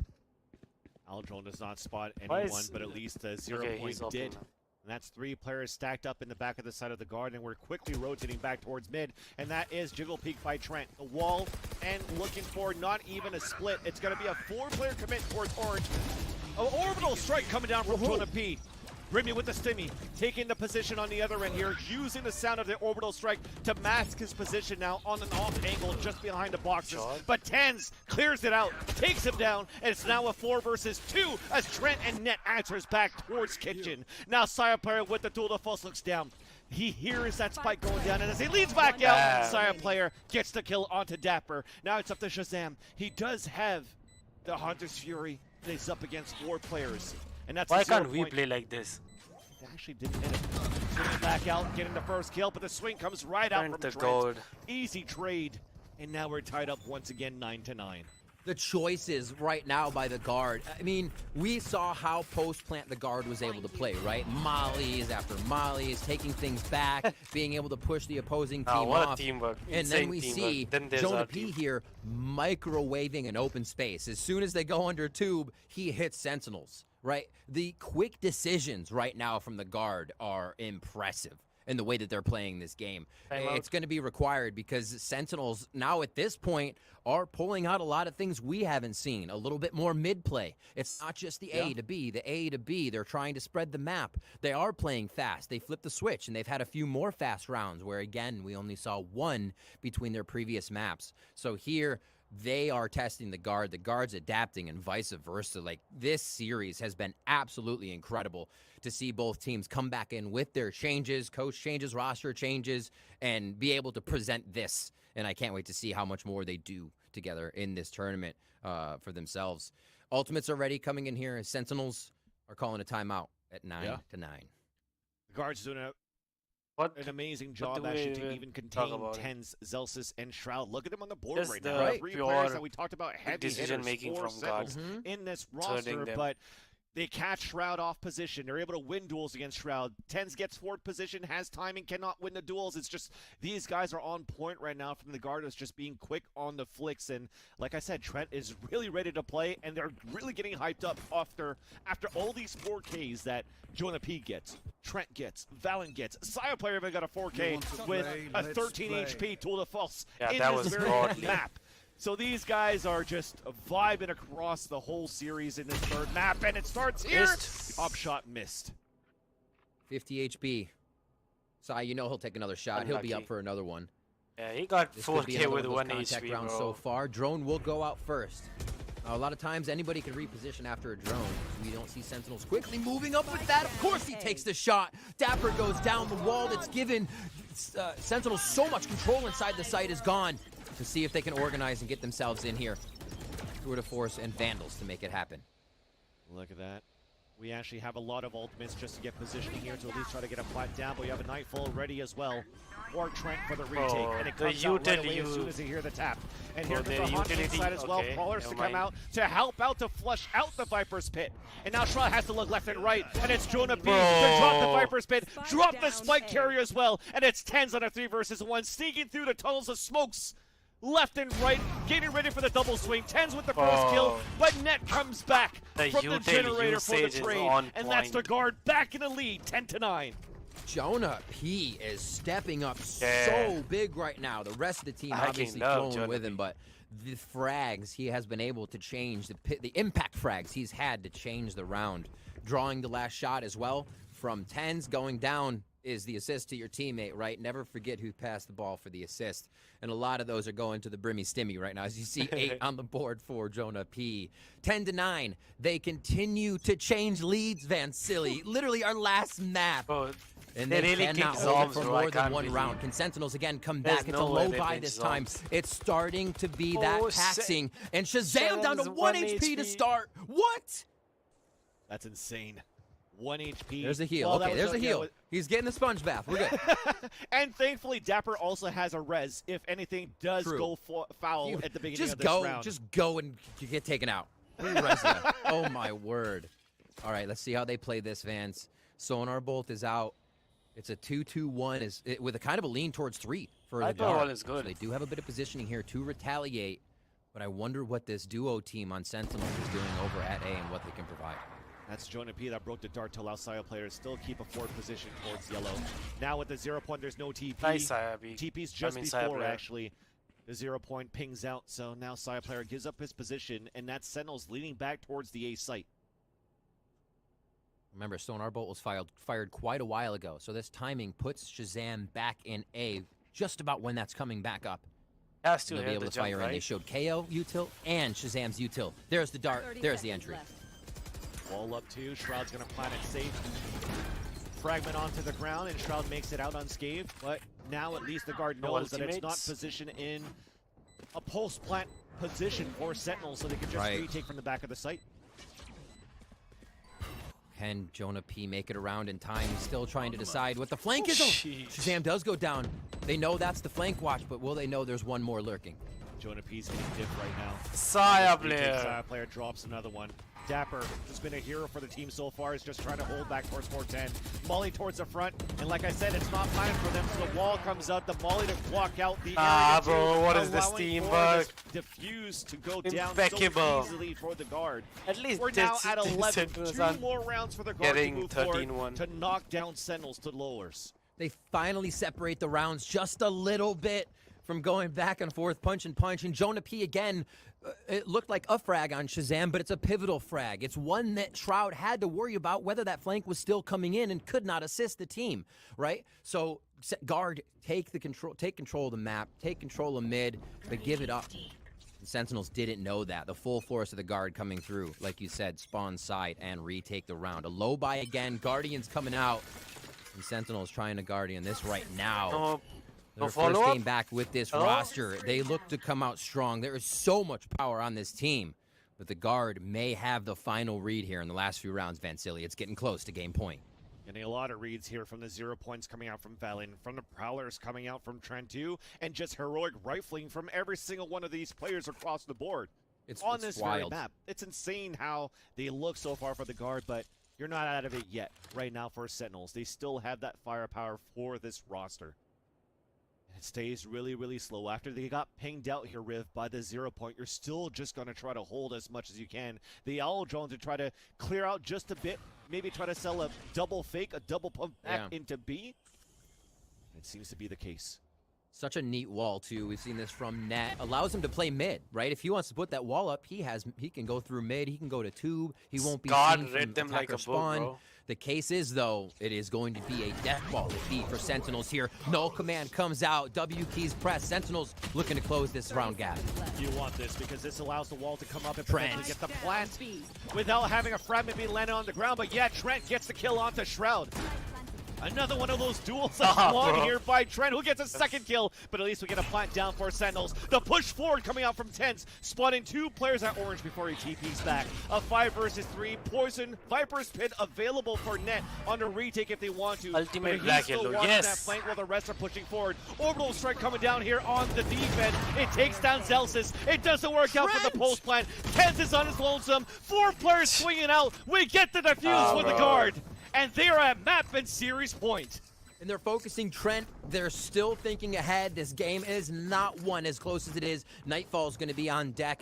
Viper's Pit is there if they want a Pac-Man A to start things off. Actually crazy. Incredible answers right now from the guard and what Sentinels is trying to actually activate at B. They have the Sage Wall. It's instantly getting broken. It doesn't seem to be providing much more than the few rounds of advantage it did, and now the guard has adapted. So they're continuously routing these strategies and combinations of utility that Sentinels want to use, and they just seem to be coming up short on the side of Sentinels now because the guard is answering so well on defense and retakes. A stack towards A mid here for the guard. They leave just Jonah P at B. Jonah P's at B with 5 players looking to fight against them. We're not actually going for any shots to retaliate back. We're just trying to play the contact first as we clear it out towards green or Sentinels. Ultimate's there for Dapper. They can play a little bit aggressive to get one to go down, but it has to be a safe res. The wall, same wall. Is it a different plant, though? They push forward. First time they've gone this far through their own wall. And Zelsis gets the wall bang onto Jonah P, but it's still Trent that's alive. Another player that's been prominent for the team. TenZ finally gets another kill. 4 Sentinels onto Valen. They have Knight. Spike is down. They use it. Trent and the rest of the guard. I mean, Saya player is way too far back in 8 still. And as you mentioned it here, Riv, one of those moments where you're just pushing very quickly. Well, now maybe a save, but what the econ that they have, somehow they land that shot! But it's traded out here by TenZ. Trent back on the top of Kitchen. Somehow a 2 versus 1. No way. Shazam only with the Guardian. Picks up here the second weapon of the Bulldog on the ground. We have it at halfway. He gets the headshot. It's a 1 versus 1. Recon guard out. We're still clicking on that clock. And now we go for the ADS. We're trying to go for the tap. The headshot coming in. And should I say the body kills for Shazam? The Red Bull clutch. And we stay alive for Sentinels. You can't ask for any more than your IGL top fragging, clutching, keeping you in the game. Shazam using it all because he has it. What a great play here. Showing a little bit of a touch towards the left side, which drew his opponent. Was able to get the 1v1 in the planter and find the same for the next one. An incredibly necessary play.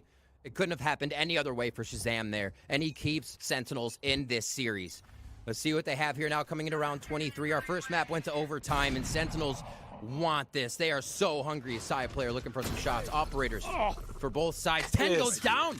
Saya player first blood. A mistake there on the crossover, but a res comes out right away from the wall. So that's wall down. That's res down early in this round, but at least the duel de force is still up and running for TenZ.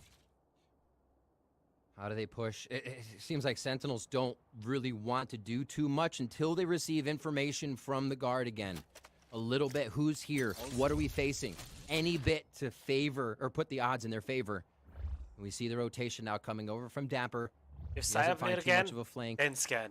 Remember, we got the res back in this one. That was the ultimate we saw focused from Dapper for the last few rounds. B is a hit again, and Sentinels are going to try it. Oh man, the salvation coming back from the dead and gets the kill. Opener onto Saya player. TenZ gets an important kill, allowing Sentinels to get the plant down. Trent moving forward, slow orb flash, stuck inside the slow orbs as well. And things are looking good, at least for Sentinels on the post plant. TenZ, he's activated. Long have we waited. And Trent is making things a little bit more difficult for the guard to try to go for the retake, so they're saving here. It all will boil down to the last round of regulation. Silly. Oh my god, Riv. I cannot believe this is what we're getting out of this game. Like, again, the simulation, I'm so glad it hasn't blue screened yet or anything that we're living in because Don't cast this this is surreal. Oh my gosh.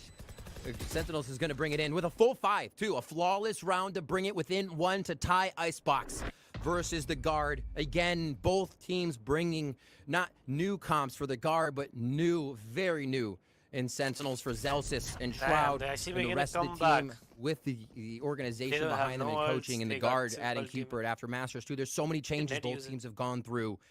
Holy crap, is this is the game that we get out of it. Absolutely amazing play coming out of both orgs. I mean, look at that. I mean, one of those heroic plays, Jonah P's done it before on that Brimmy through the toxic screen, and we're trying to do that hero play from Saya player because you have the TP activated, so the reaction time that was needed for TenZ to get that kill was important, and they got it. And now the Total False comes out for the defense. Saya player has it ready, also has a Phantom. A 0 point actually spotted a few as well, as they fall back now for the guard. Time to play more passively. And we're just looking to execute towards the safe side. Total False misses, but we also have the null command for Valen, so that's no utility to come out, at least for now. The Nightfall, the flashes, everything is coming out right now for the guard. So early into this round, we have a great opportunity to reset now for Sentinels. The 4-1 still being played on defense by the guard. They were hoping that came into play, and Sentinels will be able to choose the right one. This mid wall, once again, instantly cleared. Fowler's not going to make it through. Yeah, that wall is actually huge. The fact that it's solidified really starts to throw guard off and how they can rotate. Only one's going to be coming through. B's to play again, but the mollies, the plants, the push! Jonah P goes down. Celsius with the headshot to Jonah P, but then runs back into the molly because that stays on for so long. It's a 4 versus 4. Off shot missed by TenZ. We're still moving forward inside the site now for Sentinels, and we're staying back at least, trying to run that clock down for the guard. Dapper doesn't have that wall anymore because he used it towards mid. We have to wait for the toxic screen to come back up, but this is an opportunity for the guard to push forward. We have to spray through the wall as well. Oh, the body, the gun stick, so Dapper falls. Another shot from Saya player. Only 2 more to go. TenZ and Shazam. No Hunter's Fury as Shazam needs to get the kill to activate it on a 4 versus 2. A 0 point comes out, and TenZ is posted with this off, looking back towards Snowman, waiting for Saya player. They both get a kill. It's a 2 versus 2. Now we're pushing forward on a 1 versus 1. It's Trent. It's TenZ. Trent is moving forward. The swing. He gets the kill. We're going into overtime. Incredible play down to the last drop. You can't ask for anything more, and it to be TenZ as well. The operator play coming through on the young Trent, taking him down. A clutch master of this series throughout. Holy crap, these rounds, Van Stilly. We're going to overtime. The teams could not be pushing each other any harder to the max here. And it is the operator play. It is still TenZ to come up with the plays to make sure we get there. The chamber, the jet, it doesn't matter. Operator feels like home for this guy. We're in OT, round 25. Let's do it. TenZ heard me, man. We talked about it. At some point in that second half, Zelsis at the bottom, Shroud at the bottom, TenZ at the bottom, and he's like, nope. I'm not ready to go down yet, man. This is the last chance qualifier, so it's your last chances to get things done. And Sentinels did a great job to bring this into overtime. Now, you just mentioned it, Riv. We're resetting things. The wall comes up on the B site, and Dapper gets a little bit of info from the Prowler being played by Trent from Garage. You really, I can't believe what TenZ and Shazam have done for Sentinels in the past few rounds. I mean, you have to think the guard is a bit shook coming into this first overtime round with what just happened, how close they came each time. And then you just have to take another breath and do it all over again. Sentinels, though, hungry. A huge push up here onto B. Not too much forward pushing by Sentinels. They're still getting the only read. What they see is what they get right now. Yep. No real information gained on the map by anybody. A 0 point goes out. There's a preemptive Poison Orb here coming out from a Shroud, so we're timing the push from the guard when the orb comes down. But the Slow Orb and Snakebite also comes in from Sentinel, so a great way to delay. And now you know the execution is coming out from the guard on the attack, and it's Valen and Ned at least opening up the first 2. Shock Dart misses because of the smoke. Those damn Brimmy smokes! He lands both of them on the ground. And now we get the plant coming in from Jonah P. And Shazam swings out for the kill. Shock Darts can do it. I'll do it with my gun, man. Why was no one's covering him? Just enough to get the frag there. Set up for a 3v3 to end us up on this round of our first overtime. A slow rotation here. You can see the intention coming in from the side of Sentinels. They're letting TenZ go as slow as possible before he meets with the team. And they get these shots in. Nobody wanting to peek. Nobody wanting to be the first one to go down. The shot misses! Oh my! Valen's still there, though. Valen's still there, but Shroud stops him close range, so we're pushing forward from a nice haunt. But it's Shroud with the 3rd kill into the round, and a 4th kill into the round. The defuse comes in for Sentinels, and they retake the lead in the series. just had to wait a second he may have longer. flew under the radar. He may have been a bit quiet throughout this game on Icebox, but Shroud with the 4K once again popping off exactly when they need it. Match point now for Sentinels as this game has gone back and forth in favor of Guard, in favor of Sentinels. Once again, game point for Sentinels. This is absolutely incredible, Vansily. We have been blessed with a Valorant match here between Sen and Guard. Absolutely. Definitely going to be blasting some Drake music after this series with the hashtag blessed for sure, man. This is a great way to kick things off for the LCQ. And let me remind you once again, chat, that we have another series coming up after this, and that's FaZe versus EG. But before that, let's see the conclusion of this one. It's continuing to be intense as you talked about the Guard potentially being shook here. No forward pushes. Look at how the three players are working towards mid. Jump spot, super passive towards back A, looking to play the retake. The only one that's really aggressive is Saya player in the front of green. Sentinels towards mid. A contact mid play. Not a piece of utility used. Absolutely brazen, and they find Jonah P utility out in overtime. No way, but we still have Trent in the back of the site. It's traded out by Tens once again. Spike picked up, traded out by Valen. Spike is down once again with the fragment on the ground. Alert towards mid doesn't work out. It's a player advantage back into the Guard as Net is pushing forward. Zelsis thought he had the timing. Can do it. Now it's Shroud on a 3 versus 1 as he leans out. Net brings it into another overtime. We go from the round before to this to absolutely just pushed it mid and then taken out. What? It blew my mind. If I was Sentinels, I'd be like, why the hell are there 2 spawn looking through the Omen TP spot? Through Omen Playground. Why are there 2 there? Oh my gosh, the Guard just mixing it up. I even thought that was going to be one of those moments where Jonah P has been playing lights out this map and then gets caught off guard by that one by Dapper, and that was going to be the nail in the coffin. But thankfully, the Guard were able to trade back and fight back to show this double overtime. We're resetting things. That momentum that was built by Sentinels off that retake is now gone from how that round panned out here for the Guard. 2-1-2 across the map. Super default defense by Sentinels here to make sure they have utility on each side that they can use to delay or get that 1v1 duel. The same thing really set up by the Guard. They have taken this one patiently. I think we may be moving into the not want to lose phase of the game where we may get a little bit hesitant on the plays. I would be very surprised to see a super fast play coming out here, but that's what we love. We love to be surprised. And just, it's going to be a waiting game right now eventually. We're down to 1 minute. I think everybody is cemented in place right now. Dangerous position at the beginning of this round for Shroud, though. Because if he actually does get flushed out by a Prowler, by a Haunt, by a Recon, or anything, or should I say a 0 point, he's not the one that's going to be able to TP away. So you're going to have to run that Snake Bite onto the ground to run the delay because you want to use Tens to look down towards under 2 from his positioning on the top of B. So that's on lock, at least for now. And the Guard are looking to work towards A site at the beginning. 30 seconds left. Push through. Wall's already there. Remember, that choke point really did him in last time, so they're going to make sure they clear out most of it. No flash play to come through. Sentinels isn't ready for it. The wall goes down, a bit of a mistiming. Beautiful flash from Flash. Why are you peeking? That's it. That's a 5 versus 2. Yeah, but it's Shroud and Tens. So quick. Shroud and Tens. Only Tens with the first headshot. Second one connects onto Net. Looking back towards the 410. 70 HP left. 10 bullets in the chamber. Speaking of chambers, he also has Headhunter. Tens, my king. Set up by Jonah P just on the right there by Electric Box on your right. Good and happy to fire that out and set up for another one. Is he going mid or around? He is. Look at the rotation by Jonah P right now. Oh, yeah. He's laced up and sprinting mid after firing the molly. The ability to continue to delay. You have to be kidding me. They have like a guarantee on this round. Oh, my 2-year guarantee right there. My king. 14 to 13. The Guard pulling into the favor now in OT. Oh my gosh. Game point. Let's go.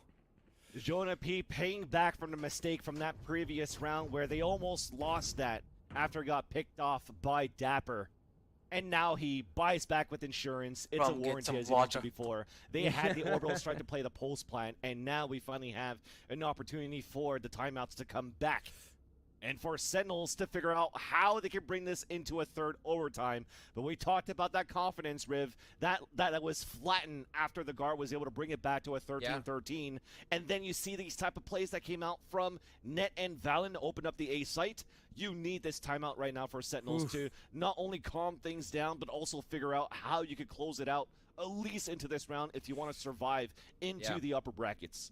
I think one of the things that makes it so chaotic, and I hope I have a second to talk about this, is you have this utility coming in from the guard, and you can basically get all the denied space that you want, right? You're getting information by throwing a haunt somewhere. Nobody's there. 0 point covers a gigantic area. You know no one's there. And if it's one person at yellow, you know the rest are long B. And you can do the same thing at A. The guard is doing so good at identifying that negative space that they're not getting info from is where their opponents are. And they're using it so well. I mean, Sens do the same thing with a bit of their comp with the KO and the Sova, so credit to both teams, but they're using it so well to dissect and take out Sentinels.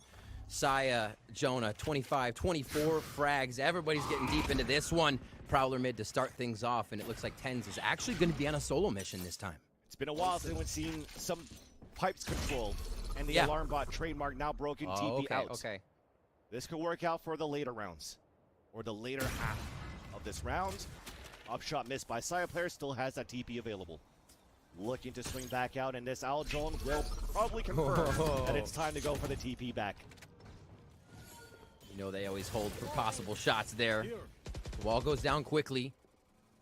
Dapper trying to set up defense actually against his own wall. The forward positioning is a must right now. They have to be confident enough to use it. There's still a bit of hesitation on getting into the site from the guard. They want to know that Sen is just as committed, and here's the plant going down. The dink. Plant, a dink indeed. Now the wall gets broken, but Shroud, he's still alive for a minute as he swings out. Timing! What a bait by Trent. How crazy are you going to do that in overtime? 2 kills then come back from the guard. It's a player advantage now for the defenders for the retake. So crazy. But like I said, it's still planted for long. We have good positioning right now from Sentinels. No more fragments, no more post-plant positioning. And because of that, players are falling down. And now that allows the Viper Smith to come back. 1 more to go. It's Celsius with the kill due to smoke. Looking for the spray. It's back at halfway. Out with the classic. That gets the kill. And that's going to be the goal that finally seals it. 13-15 in their favor. And oh my God, Riv, it's time for you to take it because I need a breather. What an amazing series coming out of both teams. It couldn't be said anymore. The guard pushed